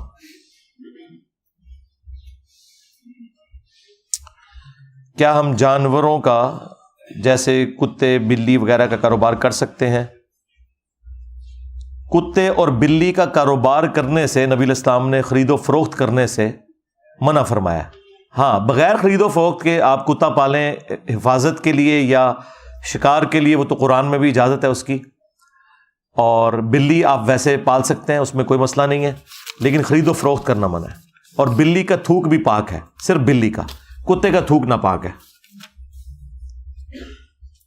میرے ماں باپ گھر والے نماز نہیں پڑھتے، مجھے ان کی آخرت کی بہت فکر ہے. یہ نماز پڑھے بغیر جنت میں جا سکتے ہیں؟ بھائی جو نماز پڑھ رہے ہیں انہیں بھی بڑی محنت کرنی پڑے گی جنت میں جانے کی، اور نماز نہ پڑھنے والے تو سیدھا سیدھا جہنم کا ایندھن ہے. قرآن میں واضح ہے کہ جہنمیوں سے جب پوچھا جائے گا کہ کس چیز نے تمہیں جہنم میں پہنچایا، تو وہ کہیں گے قالوا لم نک من المصلین، ہم دنیا میں نماز نہیں پڑھا کرتے تھے. نماز تو یعنی مسلمان ہی نہیں جو نماز نہ پڑھے. اس کے اوپر میری تفصیلی ویڈیوز ریکارڈ ہیں. باقی گھر والوں کو سب سے پہلے اللہ کا تعارف کروائیں جی. جب تک اللہ کا تعارف نہیں ہے کوئی شخص اللہ تعالیٰ کی شریعت کو، اس کے احکامات کو کبھی سیریس نہیں لے گا. یہ اکثر لوگ پوچھ رہے ہوتے ہیں بھائی خدا کا تعارف کروائیں لوگوں کو، پہلے انہیں پتہ چلے کہ اللہ کوئی بوڑھی نانی اماں نہیں ہے کہ جس نے ایک شغل میلہ لگایا اور اینڈ پہ سب کو چھوڑ دینا ہے. وہ اپنے معاملات کے اندر بہت سخت ہے، سیدھی سی بات ہے. تو اللہ کا تعارف کروائیں اور دعا بھی کریں. عشاء کی نماز میں وطر پڑھنا لازمی ہے. وطر الگ سے ایک نفلی نماز ہے، اس کا عشاء کی نماز سے تعلق کوئی نہیں ہے. ہاں عشاء کی نماز کے ساتھ پڑھی جاتی ہے، سنت ہے. نبی علیہ السلام سے تینوں طریقے سے سنت ہے. عشاء کے فوراً بعد پڑھنا بھی نبی علیہ السلام سے ثابت ہے، اور درمیانی حصے میں نماز کو ڈیلے کر کے پڑھنا بھی ثابت ہے، اور رات کے آخری پہر اٹھ کے پڑھنا بھی ثابت ہے. عشاء کی نماز 4 رکعت ہی ہے. یہ وطر جو ہے یہ سنت نماز ہے. وراثت کی تقسیم کے متعلق کوئی بیان جی ہے، یہی لکھیں وراثت کیلکولیٹ کرنے کا طریقہ. سورہ نساء کا 2 رکوع پڑھ لیں، میں نے وہ پورا رکوع سمجھایا ہے، اور بخاری سے، مسلم سے، باقی کتابوں سے جو صحیح الاسناد احادیث ہیں وراثت سے متعلق وہ ڈسکس کی ہیں، اور یہ تینوں ٹرم سمجھائی ہیں. وراثت کیا ہوتا ہے، وصیت کیا ہوتی ہے، اور ہبہ کیا ہوتا ہے یعنی گفٹ کرنا. یہ ساری تفصیلات میں نے اس میں بتائی ہیں. اسے کتاب الفرائض کہا جاتا ہے احادیث کی ٹرم میں، وہ چیپٹر جس کے اندر وراثت کے احکامات آتے ہیں. میت کے نام کا صدقہ کرنا کیسا ہے؟ کرنا چاہیے. نبی علیہ السلام نے ترغیب دلائی ہے. قرآن میں تو واضح آیا کہ ربنا اغفر لنا ولاخواننا الذین سبقونا بالایمان. اہل ایمان کی نشانی ہے کہ وہ اپنے سے پہلے فوت شدہ لوگوں کے لیے دعائے مغفرت کرتے ہیں. اور مسلم شریف میں حدیث موجود ہے کہ میت کو 3 اعمال کا ثواب مرنے کے بعد بھی ملتا ہے. صدقہ جاریہ جو نیکی کا کام اس نے کیا، دوسری چیز علم کی بات، جو کوئی اس نے علمی خدمت کی اس کی وفات کے بعد بھی اسے اجر ملے گا، اور تیسرا نیک اولاد جو اس کے لیے دعا کرتی ہے. نیک اولاد کے ہر عمل کا ثواب بھی آٹومیٹکلی ماں باپ کو پہنچتا ہے. اور صحیح بخاری میں موجود ہے، سعد ابن عبادہ ایک سفر میں تھے، واپسی پہ انہوں نے نبی علیہ السلام سے کہا کہ پیچھے سے میری ماں فوت ہو گئی ہے، میں چاہتا ہوں اس کی طرف سے کنواں کھدواؤں تو کیا اسے ثواب ملے گا؟ تو آپ نے فرمایا ملے گا. ایصال ثواب کے 10 طریقے، میری تفصیلی ویڈیو آپ دیکھ لیں. دوران اذان وضو استنجا کرنا کیسا ہے؟ جی ضرور کریں. یہ اکثر لوگ کہتے ہیں اذان ہو رہی ہے تو وہ ٹوائلٹ جانا ڈیلے کر دیتے ہیں. بھائی اذان سننا سنت ہے اور ٹوائلٹ جانا فرض ہے. ہاں کیونکہ وہ تو جان بچانا ہے، اس لیے کوئی آپ نے ڈیلے نہیں کرنا. اور ٹوائلٹ میں جب آپ ہوں گے تو آپ نے اذان کا جواب بھی نہیں دینا، اور نہ اس میں کوئی گناہگار ہوتا ہے بندہ. یہ ساری کہانیاں بنی ہوئی ہیں. 9-10 محرم والے دن اللہ کے نام کی نیاز بانٹنا. اللہ کے نام کی نیاز تو روزانہ ہی بانٹنی چاہیے. باقی 9 اور 10 کو جب آپ فکس کر کے کرتے ہیں اور اس سے اجتماعی ایکٹیویٹی بناتے ہیں، یا 12 ربیع الاول کے موقع کے اوپر، تو اس کے اوپر ہماری ریزرویشن ہوتی ہے. وہ اس اعتبار سے کہ اس طرح کی دینی ایکٹیویٹی بنا کے کسی چیز کو کرنا، وہ پھر آپ اس کو دین کے حصے کے طور پر بنا دیتے ہیں. ویسے غریبوں کو آپ کھانا کھلائیں. ہاں اگر آپ ویسے ہی روزانہ کھلاتے ہیں اور پھر 9-10 محرم بھی اس میں آ گئی تو بالکل ٹھیک ہے. اگر کوئی فرقہ ٹھیک نہیں تو نماز ان کے پیچھے کیوں ہوتی ہے؟ اس لیے کہ مسلمان ہے. جو فرقہ کافر ہوگا جس طرح قادیانی ہے ان کے پیچھے نماز نہیں ہوگی. جو مسلمان فرقے ہیں ان کے پیچھے نماز ہو جائے گی. اب رہا کہ اگر کوئی فرقہ ٹھیک نہیں ہے تو اس کے پیچھے نماز کیوں ہو رہی ہے؟ اس لیے کہ صحیح بخاری میں موجود ہے 695 نمبر حدیث. حضرت عثمان سے جب لوگوں نے پوچھا کہ مسجد کے اوپر باغی اور بدعتی لوگوں کا قبضہ ہے اور فتنوں کا امام ہمیں نماز پڑھاتا ہے، تو ہم نماز اس کے پیچھے پڑھ لیں جو آپ کو قتل کرنے کے لیے آئے ہوئے تھے. آپ نے کہا کہ نیکی کے کاموں میں ان کا ساتھ دو، برائی میں ان سے الگ رہو. نماز ہی تو مسلمانوں میں ایک اجتماعی کام ہے. اس فتوے سے جو حضرت عثمان غنی کا فتویٰ ہے، کسی مولوی، کسی سلف، کسی بزرگ، کسی محدث کا فتویٰ نہیں ہے، امیر المومنین کا فتویٰ، خلیفہ راشد کا، امام بخاری نے رزلٹ نکال کے 695 نمبر حدیث کے اوپر ایک چیپٹر باندھا ہے کہ باغی اور بدعتی کے پیچھے بھی نماز پڑھنا درست ہے. باقی آپ میری ایک تفصیلی ویڈیو دیکھ لیں, شرک والے امام کے پیچھے نماز پڑھنا. وطر میں کھڑے ہو کر درود شریف پڑھ سکتے ہیں, سنت ہے بھائی. دعائے وطر کے بعد درود شریف پڑھنا سنت ہے. وطر کے اوپر تفصیلی میری ویڈیو مسئلہ 130 دیکھ لیں, صحیح ابن خزیمہ کے اندر موجود ہے. صحابہ کرام وطر میں دعائے وطر کے بعد درود شریف پڑھا کرتے تھے. اس کو سپورٹیو حدیث سنن نسائی کے اندر بھی موجود ہے. جس شخص تک دعوت دین نہیں پہنچی اور وہ اللہ اور دین سے قطعی ناواقف ہے, اس کے بارے میں کیا رائے ہے؟ آپ تو وہ نہیں ہے, لہذا آپ کو تو کوئی ٹینشن نہیں ہونی چاہیے اور آپ کا اس بندے سے کوئی لینا دینا نہیں ہے. ایسے لوگ اہل فطرت کہلاتے ہیں اور ان کے لیے بس اجمالاً یہ مان لینا کافی ہے کہ کائنات کسی نے بنائی ہے.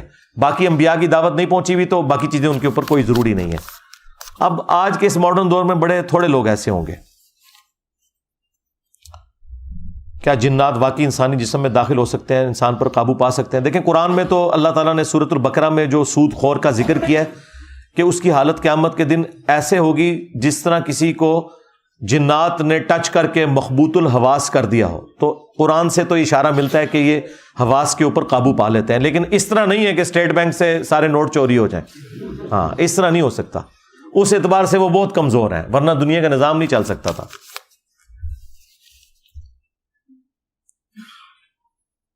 اب یہ کوئی 8-10 لائنوں کا یہ کاغذ ہے جی, کیا لکھا ہے جی انہوں نے اس میں؟ یہ پڑھی ہوئی ہے آپ نے پرچی؟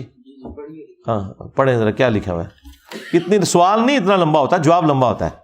سوال ایک لائن کا ہوتا ہے. بھائی کا قتل ہوا ہے اور اس کے میں نے شک کیا کسی بندے پہ کہ قاتل ہے, لیکن اس نے میرے سامنے قرآن پہ حلف دیا تو میں نے مان لی کہ یہ قاتل ہے, میں نے اسے معاف کر دیا. کیا یہ جائز ہے؟ کیا معاف کرنا تو آپ کا حق ہے, جسے معاف وہ اوریجنل بھی ہو تب بھی آپ معاف کر سکتے ہیں, آپ کا رائٹ ہے. نہیں, عدالت کے ذریعے سے نہیں کیا, اس نے قرآن پہ میرے سامنے حلف دیا تو میں نے کہا ٹھیک ہے سچا حلف دے. ٹھیک ہے, تو وہ آپ کا اپنا معاملہ ہے, ٹھیک ہے. اگر عدالت میں تو کیس نہیں نہ پہنچا ہوا, فیملی نہیں مان, عدالت میں کیس نہیں نہ پہنچا ہوا, تو میرے بھائی آپ کو یہ صرف قرآن پہ ہاتھ رکھنے سے اگر تحقیق ہوگی ہے تو یا تو سارے جھوٹا ہی قرآن اٹھاتے ہیں. جب مولوی جھوٹا قرآن بیان کرتا ہے ممبر کے اوپر تو عام آدمی بھی, یہ آپ نے خود کرنا ہے بھائی, یہ جوڈیشری کا مسئلہ ہے, ہمیں نہیں پتا. ہم آپ کو یہ بتا سکتے ہیں کسی بندے کا قرآن پہ ہاتھ رکھ کے کہنا کہ میں نے قتل نہیں کیا, یہ کوئی دلیل نہیں ہے کہ وہ سچا ہے, کیونکہ یا تو مولوی جھوٹا قرآن اٹھاتے ہیں. میرا جواب اس میں پھر یہ ہے, اسلام میں جوائنٹ فیملی سسٹم کی حیثیت. جوائنٹ فیملی سسٹم یہ جو ہم نے بنایا ہوا ہے نا, ساس سسر والا, یہ تو اسلام میں کوئی نہیں ہے. اسلام میں تو یہ ہے کہ شادی ہو تو فیملی الگ ہو, اسی میں عافیت رہتی ہے. اسی وجہ سے آپ دیکھتے ہیں کہ جو فیملیز ماں باپ کے ساتھ جو بچے رہتے ہیں زندگی میں ذلیل ہوتے ہیں, بعد میں بھی وہ دوسرے بہن بھائیوں کی گالیاں کھاتے ہیں, اور جو ماں باپ کی خدمت نہیں کرتے دوسرے ملکوں میں رہتے ہیں, ماں باپ بھی ان سے بڑے خوش ہوتے ہیں. یہ ایک عجیب بات ہے.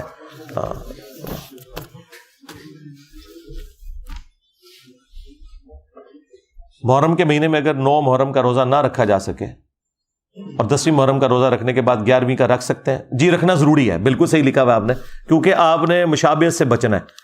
اور اس کو سپورٹیو ایک حدیث بھی ہے مسند احمد میں, اس حدیث کی صحت میں کلام ہے, لیکن اجتہاداً وہ فٹ ان بیٹھ رہی ہے کہ اگر کوئی 9 کا نہیں رکھ سکا تو 10 اور 11 کا رکھ لے. چونکہ ایشو یہ ہے کہ آپ نے یہود و نصارہ کی مخالفت کرنی ہے, اور مخالفت اسی صورت میں ہوگی جب آپ 2 روزے رکھیں. تو سنت تو ہے 9-10, لیکن اگر 9 کسی وجہ سے رہ گیا تو پھر 10 اور 11 رکھ لیں. قرآن مجید میں اللہ تعالیٰ کی ذات نے اکثر اپنے لیے لفظ ہم استعمال کیا ہے, جبکہ اللہ تعالیٰ تو یکتا ہے. یہ ہم کا لفظ جو ہے وہ شہنشائیت کے لیے. کراچی کے لوگ تو اپنے آپ کو ہم نہیں کہتے, ہم بازار گئے, ہم نے پان کھایا. لکھنؤ اور بریلی کے لوگ اردو میں ہی بولتے ہیں, تو وہ ہوتے اکیلے ہیں لیکن ہم بولتے ہیں.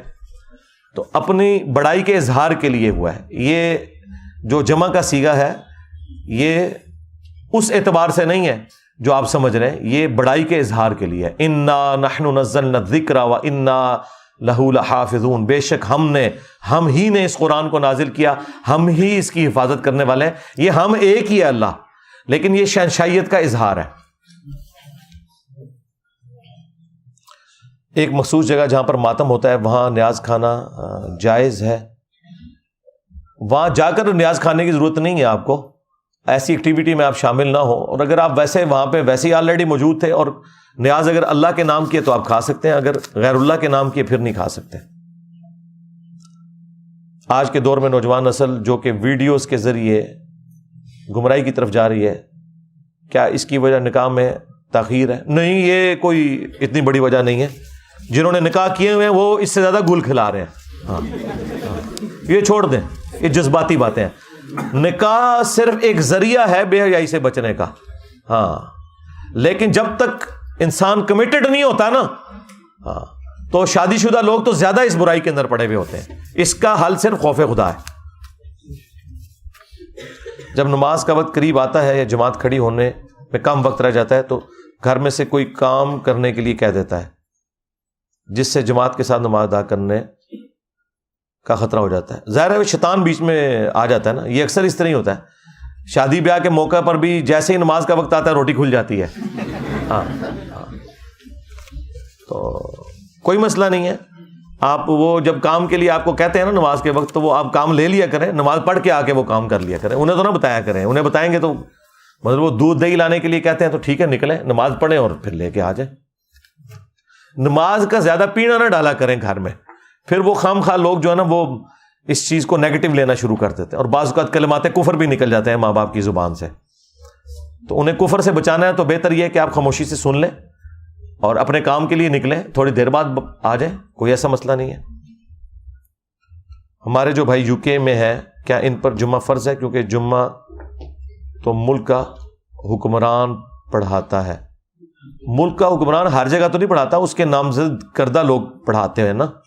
باقی یو کے اندر بھی جمعے ہو رہے ہیں, جی جمعہ پڑھنا ہوگا آپ نے. یہ تو فقہ حنفی والوں نے ایک جعلی مسئلہ بنایا ہوا ہے, اس کا اس سے کوئی تعلق نہیں ہے کہ اگر کوئی دارالسلام نہیں ہے تو وہاں پہ جمعہ نہیں ہوگا. دارالکفر میں بھی جمعہ ہوتا ہے. جمعہ تو مسلمانوں کی ایک ویکلی گیدرنگ ہے جو انہوں نے کرنی ہی کرنی ہے, جس کے اندر مسلمان پولیٹیکل اعتبار سے ایک پیج کے اوپر آئیں گے, یہ انہوں نے کرنی ہے. اور جو مسلمان ملک ہیں وہاں کون سا سنت کے مطابق جمعہ ہو رہا ہے؟ وہاں بھی تو حکمرانوں کو پڑھانا چاہیے. یعنی یہ شہر کے ڈی سی کا کام ہے کہ وہ جمعہ پڑھائے, اور ہمارے تو کئی ڈی سی ہیں جن کو اپنی نماز پڑھنی نہیں آتی ہے, انہوں نے جمعہ آپ کو کہاں سے پڑھانا ہے؟ تو جن کو آپ مسلمان ملک سمجھ رہے ہیں وہاں بھی جمعے پھر وہ والے کوئی نہیں ہو رہے ہیں جو آپ چاہ رہے ہیں. ہاں مولوی پڑھا رہے ہیں نا جمعے. نماز وتر میں شیعہ کی طرح نماز کے دوران کھڑے ہو کر دعا مانگ سکتے ہیں, جائز ہے, وہ بھی طریقہ ٹھیک ہے. کچھ لوگ پیسوں کے لین دین میں ہیر پھیر کرتے ہیں لیکن نماز نہیں چھوڑتے, تو ٹھیک ہے نا, وہی بات ہے کہ نماز والا خدا انہوں نے کوئی اور بنایا ہوا ہے, حرام خوری والا جو معاملہ ہے اس میں انہوں نے خدا کو کوئی اور بنایا ہوا ہے. تو جہنمی ایسے لوگ جی, اپنے معاملات کو سیدھا کرنا ہوگا. نمازوں کا کوئی قصور نہیں ہے. ہاں داڑھی رکھ کے اگر کوئی بےمانی کر رہا ہے تو داڑھی کا کوئی قصور نہیں ہے, اس بندے کا اپنا قصور ہے. کیا ہم غیر مسلم ممالک میں فیملی کو لے کر مستقل طور پر سکونت اختیار کر سکتے ہیں؟ وہاں پہ بھی کمیونٹیز بنی ہوئی ہیں, اچھی صورتحال اویلیبل ہے. اگر آپ کے پاس ایسا کوئی چانس ہے تو آپ ضرور جائیں, اور اگر آپ کو وہاں پہ جا کے اندازہ ہو کہ یہاں پہ معاملات خراب ہو سکتے ہیں تو بے شک واپس آ جائیں. کئی لوگ تو وہاں جا کے زیادہ مذہبی ہو چکے ہیں. یہ ڈپینڈ کرتا ہے, جڑے اتنے پیڑے اور لاہور بھی پیڑے. ہاں اسلام میں اگر غلامی ناجائز ہے تو نبی اسلام کے بعد صحابہ نے غلام کیوں رکھے؟ نہیں, ناجائز نہیں, اسے ڈسکریج کیا گیا تھا اور حرام نہیں کیا گیا تھا, کیونکہ یہ پوری ایک ڈاکٹرن ہے, اس کے اوپر میں کافی دفعہ بول چکا ہوں. الجہاد فی الاسلام مولانا مودودی کی کتاب پڑھ لیں, اس میں تفصیل کے ساتھ بات کی گئی ہے. میرے والد فوت ہو گئے, انا للہ و انا الیہ راجعون. اگر کوئی شخص میرے والد کی میت پہ کہتا ہے کہ تیرے باپ کا مرنا افسوس نہیں, تو کیا میں اس شخص کی عزت کروں؟ تو ابو داؤد میں جو امیر شام کے بارے میں انہوں نے لکھا ہے کہ امام حسن علیہ السلام کی وفات پہ انہوں نے کہا تھا. تو آپ کو عزت کرنے کو کون کہہ رہا ہے؟ ہم صرف یہ کہہ رہے ہیں کہ لانتے نہ بیچیں, بس.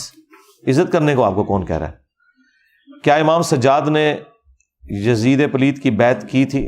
نہیں, کوئی نہیں کی, بالکل نہیں کی. برے وسوسوں کی وجہ سے نماز سے دور ہو تو کیا کریں؟ نماز ایک ڈیوٹی آپ نے کرنی ہے میرے بھائی. ہاں اسی لیے آپ دیکھیں نماز کے فرائض میں کہیں یہ ذکر نہیں ہے کہ نماز میں ذہن کا حاضر ہونا بھی ضروری ہے, سوائے ایک چیز کے کہ نماز کے قریب مت جاؤ جب تم نشے کی حالت میں ہو. ظاہر ہے نشے والے بندے کو تو پتہ ہی نہیں ہوگا, وہ غلط بول رہا ہوگا, اس کو رکعتوں کا خیال نہیں رہے گا, بس اتنی آپ کی ہوش ہے, آپ کا خیال کہیں بھی بٹکے کوئی مسئلہ نہیں ہے, وہ فرض آپ کا ادا ہو جائے گا. ہاں وہ 4 رکعتیں آپ نے جو پڑھنی ہے وہ اسی طریقے سے پڑھنی ہے, آپ کا فرض ادا ہو جائے گا. یہ بھی شیطان کا ایک چکر ہوتا ہے جی, خیال آتے ہیں اس لیے نماز نہیں پڑھتا. بھائی ڈیوٹی تو آپ نے کرنی ہے. ایک بندے کو اگر ڈیوٹی کے دوران کوئی اور مصروفیت کو ٹیکسٹ میسج آ جاتا ہے تو یہ تو نہیں کہ میں نے ڈیوٹی چھوڑ دینی ہے, اسے پتہ ہے بھوکا مروں گا, تو یہ آپ نے کرنا ہی کرنا ہے. اور نماز کا ترجمہ یاد کریں, انشاءاللہ آپ کے لیے آسانی ہو جائے گی وقت کے ساتھ, پھر توجہ آپ کی بٹے گی نہیں. انسان کا کارٹون بنانا حرام ہے، لیکن کیا ٹام اینڈ جیری جیسے فرضی کریکٹر بھی بنانا حرام ہے؟ نہیں، یہ نہیں حرام ہے. اور انسان کے بھی ظاہر ہے انسان کی شکل بگاڑنے کے حوالے سے بات ہوئی ہے نا، وہ جو اوریجنل کریکٹر ہیں ان کے کارٹون نہیں بنانے چاہیے. باقی یہ اینیمیشن سمجھانے کے لیے جو بنائی جاتی ہے اس میں کوئی مسئلہ نہیں. میں نے تقریباً 1.5 سال پہلے آپ کی ویڈیوز دیکھنا شروع کی جن سے کافی زیادہ عقائد کی اصلاح، لیکن تقریباً 1 سال پہلے مجھے خیال آنا ہوا کہ اللہ کو کس نے بنایا. اس کے اوپر میری ویڈیوز موجود ہیں، وہ آپ دیکھ لیں، ہو کریٹڈ گاڈ. کبھی کبھی خیالات آتے ہیں، کوئی مسئلہ نہیں ہے یہ خیالات آنا، نہ یہ کوئی بیماری ہے نہ ڈپریشن ہے. ذہن سوچتا ہے، کچھ عرصے بعد سوچنا بند کر دے گا. آپ ویڈیوز دیکھیں، اور وسوسے کا علاج یہ ہے کہ آپ نے اس کی طرف توجہ نہیں کرنی. ہاں لاجیکلی آپ ایک دفعہ قائل ہو گئے، دیٹس آل. یہ جو اوور تھنکنگ ہے نا، یہ کرنا ہی غلط ہے. مثلا یہ پنکھا گھوم رہا ہے، مجھے نظر آ رہا ہے، اب میں 1 گھنٹے سے سوچتا ہوں یہ گھوم رہا ہے یا کھڑا ہوا ہے، تو فضول کام کر رہا ہوں نا. تو آپ میری ویڈیو دیکھیں، from creation to creator, who created God. میں نے لاجیکلی ایک ایک چیز بالکل بلیک اینڈ وائٹ میں کلیئر کر دی ہے، وہ آپ کو سمجھ آ جائے گی، ایک پڑھے لکھے کو بھی ایک ان پڑھ بندے کو بھی. That's all. تو خود بخود یہ کچھ عرصے بعد خیالات ختم ہو جائیں گے. یہ سب کے ساتھ ہوتا ہے، یہ کوئی آپ کے ساتھ اکیلا نہیں ہو رہا. سیاست بھی اللہ کے نبی کی سنت ہے، تو کیا آپ سیاست کے بارے میں کچھ بیان کریں گے یا صرف فرقہ بازوں کے پیچھے ہی پڑے رہیں گے؟ جی سیاست دانوں کے بارے میں بھی ہم بولتے ہیں جی، لیکن مسئلہ ہے کہ سیاست کو جو لوگ لیڈ کر رہے ہیں پاکستان میں، ان کا دین ایمان کوئی نہیں ہے. جب تک حکومت میں ہوتے ہیں تو اسٹیبلشمنٹ کے اعلی کار بنے ہوتے ہیں، جب باہر نکلتے ہیں تو کہتے ہیں مجھے کیوں نکالا. باہر نکلتے ہیں تو کہتے ہیں حقیقی آزادی، اور خود حقیقی غلامی ساری کی ہوتی ہے انہی جرنیلوں کے نیچے ان لوگوں نے. تو آپ کے لیڈروں کا کوئی دین ایمان ہے؟ مجھے بتائیں کہ ہم ان کے پیچھے پاگل ہو جائیں. ایک دن یہ اسٹیبلشمنٹ کی گود میں بیٹھے ہوتے ہیں، جب ان کو ٹھوڈا مار کے وہ نکالتی ہے تو ان کے خلاف تقریریں کرتے ہیں. تو ہم تو پہلے دن سے کہہ رہے ہیں اسٹیبلشمنٹ کا کوئی کردار ہی نہیں ہونا چاہیے سیاست میں. اس وقت پی ٹی اے والے ہمیں کہتے ہیں کہ جی علی بھائی آپ کو نہیں پتا، اور تو پتا لگ گیا، ہاتھ لگے جائے میری بدواواں لگی ہیں. تو بڑا کہنے سن علی بھائی علی بھائی، وہ کہتے علی بھائی صحیح کہنے سن. تو ہم پاکستانی سیاست جو جھوٹ، یو ٹرنس، بلیم، گندی لینگویج، لوگوں کی فیملیز کے بارے میں گندی باتیں کرنا، اس سے اللہ تعالیٰ ہمیں بچائے جی. یہ آپ کو مبارک ہو سیاست. کیا شہید کا ماتم کرنا جائز ہے؟ جیسا کہ حضرت یعقوب نے کیا. حضرت یعقوب نے تو کوئی ماتم نہیں کیا. وہ ایک شیعہ عالم نے کہا تھا کہ وہ ایسے ایسے ماتم کرتے تھے. میں نے کہا اور لکھا ہے قرآن میں لکھا ہوا ہے. میں قرآن دی اوڑی آیت منو دسو کتنے جتے وہ اینج کر کے ماتم کرتے سن. وہ کہتے تھے ہائے افسوس. ہاں تو اس طرح تو ہوگا. یہ آپ کہیں ماتم کا تو ذکر کہیں موجود نہیں. کوئی شخص ابھی نمازوں کی طرف راغب ہوا ہے تو اس کی چھوٹی ہوئی نمازوں کے بارے میں کیا شرعی حکم ہے؟ بس توبہ کافی ہے. آندہ سے اپنا معاملہ سیدھا کر لے، اور ساتھ ساتھ جو نمازیں قضا ہوں وہ کرتا جائے. جو پرانی ہو چکی وہ معاف ہے انشاءاللہ. اس پہ میری تفصیلی ویڈیو ہے، قضائے عمری کا طریقہ. کیا عورتوں کے لیے جمعے کی نماز ہے؟ جی سنت ہے، فرض نہیں ہے. اگر ہے تو کتنی رکھتے ہوں گی؟ وہی رکھتے ہیں جو باقیوں کے لیے. 2 فرض ہیں جو اصل ہے. باقی جمعے سے پہلے آپ 2 سنتیں بھی پڑھ سکتے ہیں، 4 بھی، 6 بھی، 100 بھی پڑھ سکتے ہیں. بخاری مسلم میں ہے جتنا اللہ توفیق دے. اور بعد میں صحیح مسلم میں ہے کہ 4 رکھتے ہیں. 2 کر کے بھی پڑھ سکتے ہیں، اکٹھی 4 بھی پڑھ سکتے ہیں. لیکن عورت کے اوپر اور غلام کے اوپر اور بچے کے اوپر اور مریض کے اوپر، ان 4 لوگوں کے اوپر صحیح مسلم میں، ابو داؤد میں آیا کہ ان کے اوپر جمعے کی نماز فرض نہیں ہے. پڑھ لیں تو بہت اچھی بات ہے، فرض نہیں ہے. علی بھائی میں نے سنا ہے کہ 70,000 دفعہ لا الہ الا اللہ پڑھ لو، کسی کو صالح ثواب کر دو، یعنی کہ TCS کروا دو. اس میں کتنی سچائی ہے؟ یہ طارق جمیل صاحب نے یہ صوفیاء کی باتیں بیان کی ہیں، اس میں کوئی سچائی نہیں ہے. آپ ان لوگوں کو پڑھ پڑھ کے قرآن صالح ثواب کر رہے ہیں جنہوں نے پوری زندگی توفیق نہیں ہوئی کہ قرآن خود کھول کے پڑھیں. اب اللہ تعالیٰ سے آپ دھونس سے بخشوانا چاہتے ہیں ایسے لوگوں کو؟ بس دعا کریں اللہ کی مرضی قبول کرے نہ کرے. باقی یہ بخشنا کوئی نہیں ہوتا، صرف آپ نے دعائے مغفرت کرنی ہوتی ہے، یہ صدقہ اور خیرات کرنا ہوتا ہے. نوکری یا یونیورسٹی میں نامحرم سے کس حد تک گھل مل سکتے ہیں؟ بالکل نہیں گھل مل سکتے جی. کس حد تک کیا یہ؟ بس جتنی آپ کی ضرورت والا معاملہ وہ بھی نگاہیں جھکا کے بس، اور اس میں علیحدگی نہیں ہوگی. ہاں وہ جامع ترمذی میں سنن نسائی الکبریٰ میں ہے کہ جہاں 2 اجنبی مرد و عورت ہوتے ہیں وہاں پہ تیسرا شیطان ہوتا ہے. فارمسٹ کا لائسنس بیچنا حلال ہے. یہ تو گورنمنٹ کے نزدیک بھی جرم ہے اور بیچنا بھی حرام ہے, بالکل غلط ہے. اس طرح انجینئرنگ کی فیلڈ والے لوگ بھی اپنی ڈگریاں اس طرح بیچتے ہیں, وہ غلط ہے. شوق سے بازو پر کڑا پہننا جائز ہے, کسی دربار کا نہیں اور نہ ہی کوئی منت ہے. تو پھر آپ نے کیوں پہنا ہوا ہے بھائی؟ گھڑی باندھیں جس کا کوئی فائدہ بھی ہو, کڑے وغیرہ نہیں. یہ عورتوں کے ساتھ مشابہت ہو جاتی ہے نا, یہ زیور پہننا عورتوں کی نشانی ہے, تو اس وجہ سے بھی منع ہے. کربلا میں لانتیوں نے سب کو شہید کر دیا, مولا علی اصغر کو بھی, تو امام سجاد کو کیوں شہید نہیں کیا؟ امام سجاد چونکہ خیمے میں تھے, بیمار تھے, وہ میدان جنگ میں نہیں آئے, اور اس کی وجہ سے اللہ تعالیٰ نے بس چونکہ بنو ہاشم کی نسل کو آگے چلانا تھا تو اللہ تعالیٰ نے انہیں محفوظ رکھا, یہ وجہ بنی تھی. کوئی رحم ان کے دل میں آ گیا. جب ختم نبوت ہو چکی ہے اور آسمان و زمین کا رشتہ منقطع ہو گیا تو صحابی رسول عمران بن حسین کو فرشتے سلام کرتے تھے. کیا یہ چیز مسئلہ امامت کو ثابت نہیں کرتی؟ دیکھیں, سلام کے ذریعے آپ مسئلہ امامت اور وہی ثابت کر رہے ہیں. سلام میں سال لکھا ہوا ہے کہ وہ اللہ سے مسئلہ پوچھ کے بتاتے تھے, بس جتنا ثابت ہے بس اتنا ہی ثابت ہے. اس میں تو آسمان اور زمین کا تو رشتہ منقطع ہے. فرشتے تو آج بھی دنیا میں اترتے ہیں شب قدر کے اندر, ٹھیک ہے. فرشتے ہمارے ساتھ ہوتے ہیں. صحیح بخاری میں حدیث ہے کہ جو آیت الکرسی پڑھ کے سوتا ہے صبح تک ایک فرشتہ حفاظت پہ مامور ہو جاتا ہے. تو سلام کا سننا, یہ عمران بن حسین ایک صحابی کی کرامت تھی, مسلم شریف میں آیا, تو سلام سنتے تھے نا. کوئی مسئلے تو نہیں تھے پوچھتے فرشتوں سے, یا فرشتے ان کے کوئی مشکل کشا تو نہیں ہوتے تھے, یا اللہ سے کوئی خبر تو نہیں لا کے دیتے تھے. جائیں گورے کی عدالت میں ہمارا مقدمہ لے جائیں. شکر ہے گوروں کو اردو نہیں آتی اور آپ کو انگریزی نہیں آتی, آپ کا مذاق اڑائیں, کس قسم کی باتیں کرتے ہیں. اس سے مراد یعنی یہ پرچی لکھنے والے کو نہیں میں ڈانٹ رہا, یہ ذہن میں رکھیے گا. کل کو کوئی کہ جی منو ڈانٹ دیتا, نہیں مجھے تو پتہ ہی نہیں آپ کون ہے. جب مجھے پتہ ہی نہیں آپ کون ہے پرچی لکھنے والا, تو میں نے اسے کیا ڈانٹا؟ بیسیکلی میں نے ان تھاٹس کو ننگا کیا. عذاب قبر آخرت میں ہونے والا ہے, حساب و کتاب کے لیے کفارہ. مثلا ایک بندہ اگر 1200 سال تک عذاب قبر دیکھ چکا ہے, اس کے لیے آخرت میں کوئی آسانی ہوگی؟ یہ 1200 سال 12,000 سال یہ اللہ کی گنتی ہے. اللہ چاہے تو کسی شخص کو ایک دن قبر میں رکھ کے 12,000 سال تک اس کے اوپر وقت طاری کر دے, تو at the end of the day اللہ تعالیٰ سب کو برابر کرے گا. یہ آپ نے کیلکولیشن نہیں کرنی. نبی علیہ السلام ایک رات میں شب معراج میں کتنا کچھ دیکھ کر آئے ہیں.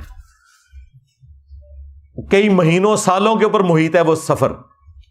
تو اللہ تعالیٰ چاہے تو کسی پہ وہ کیفیت طاری کر سکتا ہے. لہٰذا اللہ تعالیٰ نے سب کو برابر رکھنا ہے. یہ نہیں ہے کہ جو بندہ 10,000 سال پہلے فوت ہوا ہے تو وہ قبر میں 10,000 سال گزار رہا ہے, اور اگر 8 سے 1,000 سال بعد قیامت آتی ہے تو یہ لوگ کم گزاریں گے.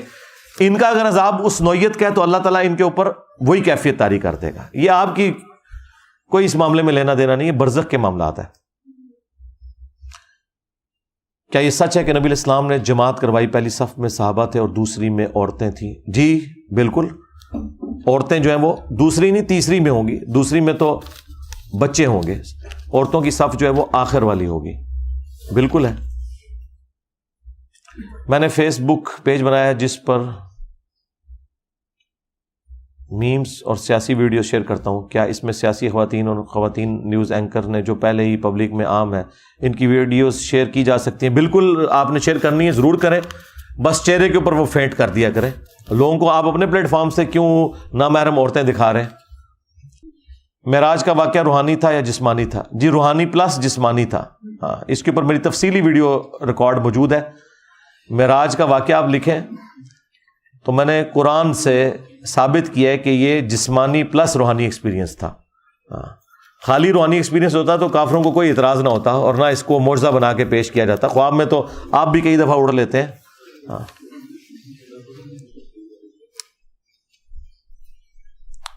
یہ جو 10 محرم کے دن کے حوالے سے بتایا گیا کہ اس دن بڑے بڑے کام ہوئے, یوسف علیہ السلام کا کنویں سے نکلنا, اس قسم کی چیزیں اسرائیلی روایتوں میں ملتی ہیں.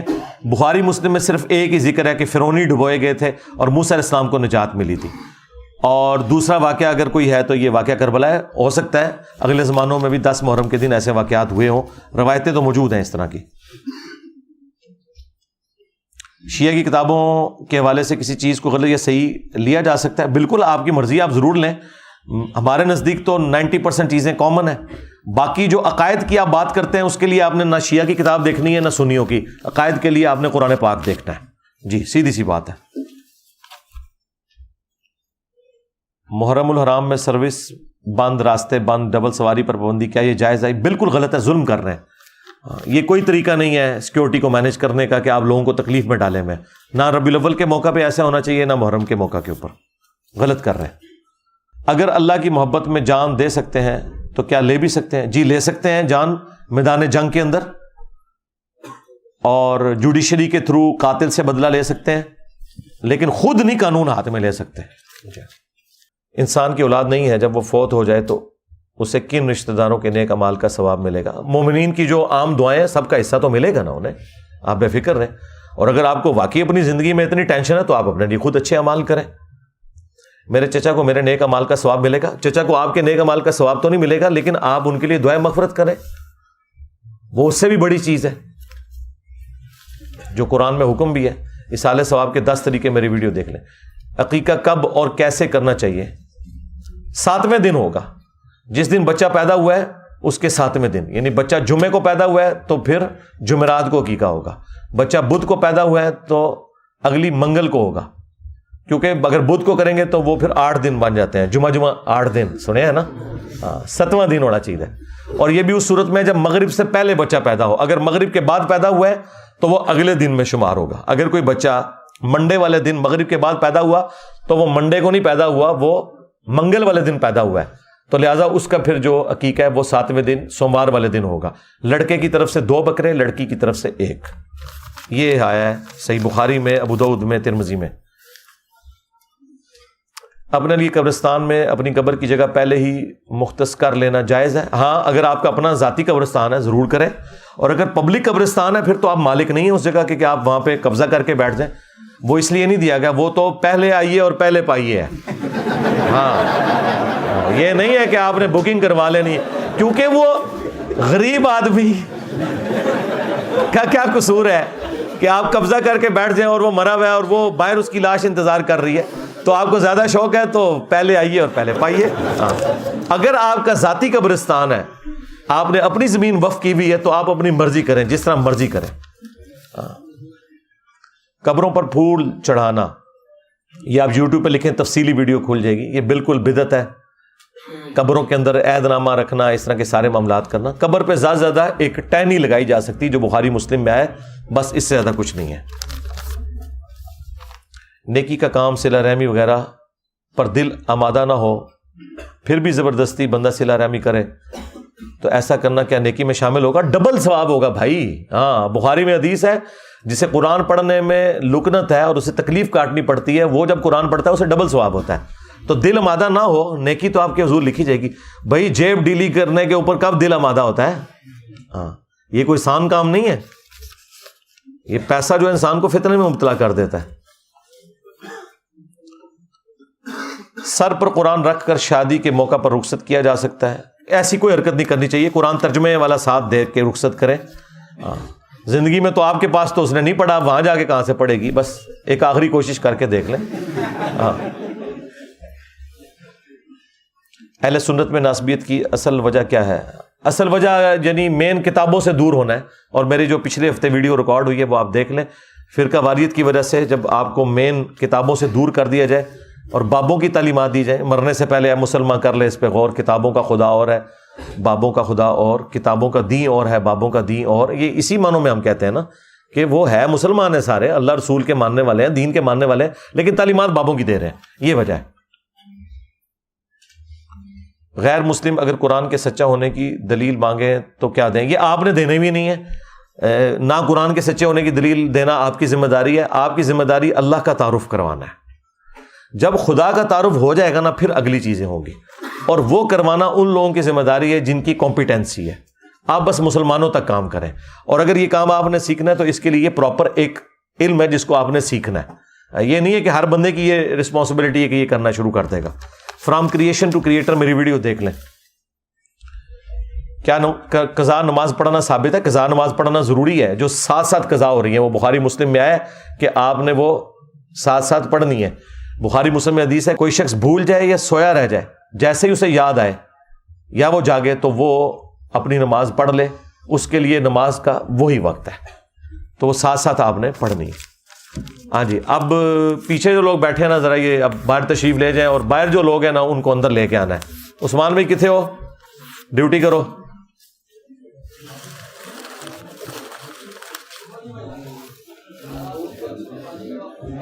آپ میں سے بھی اب کو اٹھے نا یار، قربانی کرو نا، صلہ رحمی لائیے، اٹھو نا، صلہ رحمی کرو نا۔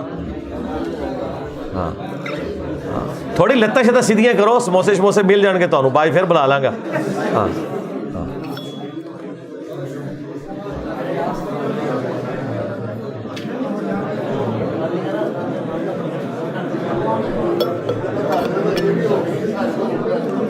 یہ فل ہے۔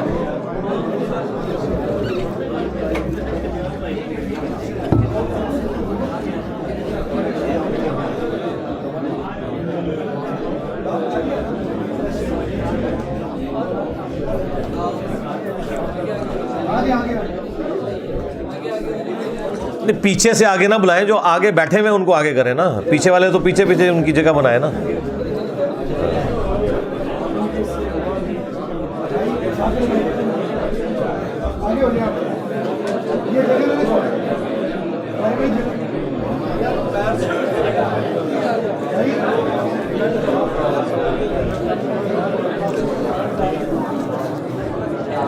یہ جو لوگ باہر جا رہے ہیں نا، انشاءاللہ میں تصویر کے جب وقفہ ہوگا تو سب کو اندر بلوا لوں گا انشاءاللہ تعالی، بس آپ میری طرف متوجہ ہو جائیں جی۔ کسی ایک سند سے رسول اللہ صلی اللہ علیہ وسلم سے رکوع سے پہلے ہاتھ چھوڑ کر نماز پڑھنا ثابت ہے؟ جی بالکل، ہم نے ثابت کیا ہے۔ سنن نبی داؤد کے اندر جو حدیث موجود ہے 10 صحابہ کی موجودگی میں ابو حمید سعدی نے، بالکل واضح اشارہ ہے کہ نبی علیہ السلام جب تکبیر کہتے تو ہر ہڈی اپنی جگہ پر واپس آ جاتی، اور اس کے بعد نبی علیہ السلام قرات شروع کرتے، تو اپنی جگہ پہ واپس وہیں پہ آئے گی جہاں نماز سٹارٹ کرنے سے پہلے تھی۔ اگر تو نماز شروع کرنے سے پہلے آپ نے ہاتھ باندھے ہوتے ہیں پھر یہاں پہ واپس آئے گی، اور اگر ایسے ہوتے ہیں تو یہاں پہ واپس آئے گی۔ بالکل نبی علیہ السلام سے ثابت ہے۔ باقی تفصیلی ویڈیو میری دیکھ لیں، ہاتھ چھوڑ کر نماز پڑھنا۔ کیا تمام صحابہ برابر تھے؟ نہیں، صحابہ اہل بیت سے محبت کرنا کس حد تک جائز ہے؟ جی محبت کریں، انہیں خدا نہ بنائیں بس۔ باقی جو ہماری محبت کی نسبت ہے وہ اللہ کی وجہ سے ہے۔ جامعہ ترمذی میں حدیث ہے، اللہ سے محبت کرو کہ اس نے تمہیں نعمتوں سے نوازا ہے، اور مجھ سے محبت کرو کہ میں اللہ کا رسول ہوں، اور میرے اہل البیت سے محبت کرو کہ ان کی نسبت میرے ساتھ ہے۔ اصل چیز جو ہے وہ اللہ کی محبت ہے، اس کی وجہ سے ہی ہم انبیاء سے بھی محبت کرتے ہیں، صحابہ سے بھی، اہل بیت سے بھی۔ اگر والدین کا انتقال ہو جائے تو ہمیں ان کی بخشش کے لیے دعا کے علاوہ کیا کرنا چاہیے؟ صدقہ اور خیرات کرنا چاہیے، غریبوں کو کھانا کھلانا چاہیے ان کی طرف سے۔ ایصال ثواب کے 10 طریقے میری ویڈیو دیکھ لیں۔ کیا قرآن صرف ترجمہ پڑھنے سے بھی ثواب ملتا ہے؟ ترجمہ پڑھنے سے زیادہ ثواب ملتا ہے، کیونکہ اس کا آپ کو فائدہ ہوتا ہے۔ عربی پڑھنے سے کم ثواب ملتا ہے کہ وہ صرف ثواب ہی ملتا ہے۔ اگر کوئی شخص اس پر کیا گیا ظلم معاف نہیں کرتا تو کیا سچی توبہ کی صورت میں اللہ تعالیٰ معاف کر دے گا؟ اللہ تعالیٰ تو حقوق العباد معاف نہیں کرے گا، حقوق العباد تو اس بندے سے ہی معافی کروانے ہوں گے، چاہے دنیا میں ہو چاہے آخرت میں ہو۔ اپنی کوشش آپ کریں، اگر وہ نہیں معاف کرتا تو قیامت والے دن اللہ تعالیٰ کسی نعمت کے ذریعے جنت کی ہو سکتا ہے اسے آپ سے راضی کر دے، لیکن آپ نے کوشش دنیا میں جاری رکھنی ہے۔ Do we have free will? جی فری ول ہے میرے بھائی، اسی لیے آپ ادھر آئے ہوئے ہیں نا۔ فری ول نہ ہوتی تو آپ تو نہ ادھر آتے۔ اور یہ نیکی کے بارے میں ہی ہم فری ول کی بات کرتے ہیں، باقی تو ہر یاشی کا کام جو ہے وہ اپنی مرضی سے ہم کر رہے ہوتے ہیں، اور نیکی کے کام میں فری ول کی بات کرتے ہیں۔ انسان کو فری ول دی گئی ہے۔ اس کے اوپر آپ میری ایک ویڈیو دیکھ لیں، مسئلہ تقدیر، تفصیل کے ساتھ میں نے کئی ایک ویڈیوز ہیں اس ٹاپک کے اوپر، مسئلہ تقدیر، اور میرا نام لکھے تو ویڈیو کھل جائے گی۔ میری بیوی آپ کو بہت سنتی ہے، وہ مجھ سے گھر کے بہت کام کرواتی ہے، مثلاً برتن دھونا، آٹا گوندنا، کپڑے دھونا۔ یار یہ ویسے ہی آپ لوگوں نے، یہ پہلی تو بات ہے، یہ جس کی پرچی ہے اسے میں یہ نہیں کہوں گا کہ کیڑا بندہ ہے، من تو لگ رہا ہے مذاق دی پرچی کسی نے لکھی ہے، اور اگر ریالٹی میں ہے تو اس کی بیوی کو چاہیے کہ وہ رحم کھائے۔ بھائی میری بیوی تو مجھ سے اس طرح کا کوئی کام نہیں کرواتی، اللہ کا شکر ہے۔ میرے گھر والے شادی نہیں کروا رہے، میری نوکری ہے، گھر ہے، سب کچھ ہے، اللہ تعالیٰ آپ کے گھر والوں کو عقل دے۔ یہ مطلب اس کے بعد تو کوئی گنجائش نہیں رہ جاتی نا۔ ظالم لوگ ہیں نا، یہ دین سے غافل لوگ ہیں نا، اس لیے اس قسم کی حرکت کر رہے ہیں. ہم دعا ہی کر سکتے ہیں آپ کے لیے.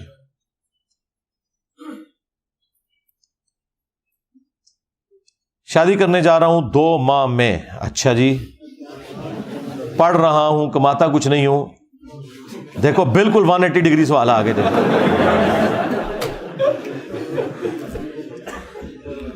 گھر والوں کو بولا تھا، وہ کہتے ہیں ہم دیکھ لیں گے. وہ ایسا دیکھن گے نا یاد کرو گے. 4 دہاڑے ہی دیکھن گے. حق مہر مجھ پر دینا فرض ہے یا والد یا والدہ پر؟ پیسے مانگ کر حق مہر ادا کر سکتا ہوں؟ جی کر سکتے ہیں. اور آپ کو اگر یقین ہے کہ بعد میں حالات ٹھیک رہیں گے تو ضرور کریں شادی. باقی اسٹامپ پیپر پہ لکھوا لیں کتنے سالوں کے لیے وہ آپ کا خرچہ اٹھائیں گے. میں نسٹ یونیورسٹی کا گریجویٹ ہوں. اکثر نوجوانوں میں دین سے دوری کی وجہ اللہ کی توکل کی کمی اور ناامیدی ہے. برائے کرم اس معاملے میں رہنمائی کر دیں کہ اللہ پر توکل کیسے کیا جائے اور تقدیر پر کیسے شاکر ہوا جائے. اس کے لیے میرے بھائی آپ کو کنٹینیوس ایفرٹ کرنے کی ضرورت ہے. باقی ظاہر ہے کہ دنیا اللہ تعالیٰ نے پھولوں کی سیج تو نہیں رکھی ہوئی، اس میں انسان کو تکلیف بھی آتی ہیں. اچھی صحبت کریں، قرآن کے ساتھ شغف رکھیں اور کنٹینیوس ایفرٹ کرنے کے بعد یہ سارے معاملات ہو جائیں گے انشاءاللہ. وراثت لینے کے لیے اپنے گھر والوں سے کہاں تک مطالبہ کر سکتے ہیں؟ گھر والوں سے مطالبہ کیا کریں کہ مر جائیں وہ؟ ہاں، وراثت تو مرے ہوئے بندے کی ہوتی ہے، زندہ بندے کی تو کوئی وراثت نہیں ہوتی ہے. یہ اکثر لوگ کہہ رہے ہیں والد صاحب سے حصہ لینا. کس چیز کا حصہ بھائی؟ والد کو مارو گے تو پھر حصہ لگے گا. ہاں، پھر تو جیل جاؤ گے. وراثت ہوتی ہے مرنے کے بعد، زندگی میں کوئی وراثت نہیں ہوتی ہے. زندگی میں وہی بندہ مالک ہوتا ہے جو ہے، اور اگر مرنے کے بعد کسی بھائی نے دبا لیا ہے تو پھر آپ کورٹ سے رابطہ کریں. کیا گناہگار کے لیے رات کو سورہ ملک پڑھنا کفایت کرے گا؟ دیکھیں یہ ساری چیزیں اپنے ساتھ جڑی ہوئی ہیں. ایک عمل کرنے سے ایک بندہ بے نمازی اور کہ جی میری بے نمازی ہونا جو ہے وہ معاف ہو جائے صرف قرآن کی تلاوت کرنے سے نہیں. فرائض تو آپ کو بہرحال پورے کرنے ہوں گے. پھر جو کوئی اوورآل تھوڑی بہت کمزوری رہ گئی اس کے اوپر معافی والا معاملہ ہوگا. کون سے ایسے معاملات ہیں جن کی وجہ سے انسان کسی شخص سے ناراض ہو سکتا ہے؟ اللہ کی نسبت کی وجہ سے ہو سکتا ہے. دوستی اور دشمنی کا معیار اللہ کی ذات ہے جو بخاری مسلم میں آیا. باقی ذاتیات کے معاملات میں ہمیشہ انسان کو معافی کی روش اختیار کرنی چاہیے. اذان سے پہلے درود پاک پڑھنا جائز ہے کہ ناجائز؟ اذان کے بعد پڑھنا سنت ہے، وہ بھی اسپیکر بند کر کے. ہاں، وہ صحیح مسلم میں حدیث ہے کہ اذان کا جواب دو، اس کے بعد درود شریف اور الوسیلہ والی دعا تو میری شفاعت حلال ہو جائے گی. نماز فرض کے بعد کلمہ اونچی آواز میں پڑھنا چاہیے کہ نہیں؟ یہ کوئی ثابت نہیں ہے جی. اونچی آواز میں صرف اللہ اکبر کہنا ثابت ہے بخاری مسلم میں. یہ جو 3 دفعہ استغفر اللہ یہ بھی اونچی آواز میں کہنا بدعت ہے. یہ آہستہ ہی کہنا ہے، استغفر اللہ استغفر اللہ استغفر اللہ، اللہم انت السلام و منک السلام تبارک یا ذا الجلال والاکرام. اونچی آواز میں صرف تکبیر ہے، اللہ اکبر. کیا نماز جنازہ کے بعد دعا مانگنا جائز ہے؟ نماز جنازہ کے بعد قبر پہ جا کے دعا مانگنا جائز ہے، وہاں پہ کھڑے ہو کے دعا مانگنا کوئی ثابت نہیں ہے. اب دیکھیں دیوبندی نماز جنازہ کے بعد نہیں مانگتے دعا، فرض نماز کے بعد مانگتے ہیں. ان سے پوچھیں فرض نماز کے بعد بھی اجتماعی دعا تو کوئی ثابت نہیں تھی، وہ کیوں مانگتے ہو؟ اور جنازے کیس میں کہتے ہیں یہ بریلوی مانگتے ہیں، یہ ثابت نہیں ہے. تو جو تم مانگ رہے ہو وہ بھی ثابت کوئی نہیں ہے. ہاں اپنی دعا آپ ضرور کریں، اجتماعی دعا کا مسئلہ ہے. باقی قبر پہ آپ اجتماعی دعا مانگیں گے. وہ ابو داؤد میں حدیث ہے جب اپنے بھائی کو دفنا چکو تو قبر کے سوالات کی استقامت کے لیے دعا کرو اللہ کے حضور، وہ آپ نے کرنی ہے. پیشاب کے قطروں کے مسئلے ہونے کی صورت میں کیا ایک وضو سے 2 نمازیں جمع ہو سکتی ہیں؟ جی ہو سکتی ہیں.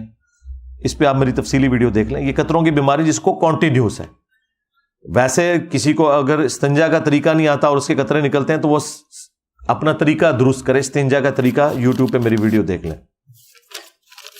آخری پرچی. ہاں الحمدللہ اب پورا تھدا مکا چھڑے جائے. ایک شخص اپنی بیوی کو فون پر طلاق دیتا ہے اور بیوی بھی سب کو کہتی ہے کہ طلاق ہوگی، مگر کچھ دن بعد دونوں انکار کر دیتے ہیں. ایسے لوگوں کے بارے میں کیا دینی حکم ہے؟ جھوٹے لوگ ہیں جی ایسے لوگوں کی گواہی قبول نہیں کی جائے گی. باقی اگر وہ انکار کر رہے ہیں تو ان میاں بیوی کو سمجھایا جائے کہ بھائی اگر واقعی طلاق ہو چکی ہے تو پھر تم لوگ نہیں رہ سکتے.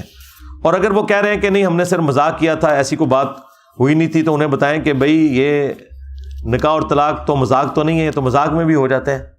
ہاں سیدھی سی بات ہے، یہ طلاق ہوئی تھی کہ نہیں.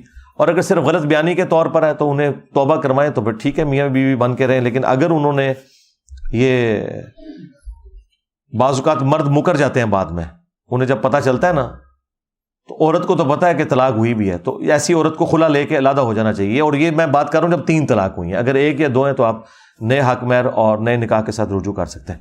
لے جی، یہ آپ کا پورا تھدا میں نے الحمدللہ اللہ کے فضل سے ختم کر دیا ہے. کوئی ایک پرچی بھی ایسی نہیں ہے جو میں نے پڑھ کے جواب نہ دیا ہو. ہاں یہ ضرور ہے، وہ میں نے آپ کو شروع میں بتایا تھا کہ جو ڈاکٹرن ہے وہ میں تفصیلی ویڈیوز بتاؤں گا آپ کو. اور باقی اوورآل برکت کے لیے جتنا کچھ ہے وہ میں نے اتنا آپ کو گائیڈ کر دیا ہے. باقی تفصیلی ویڈیوز دیکھیں انشاءاللہ تعالی.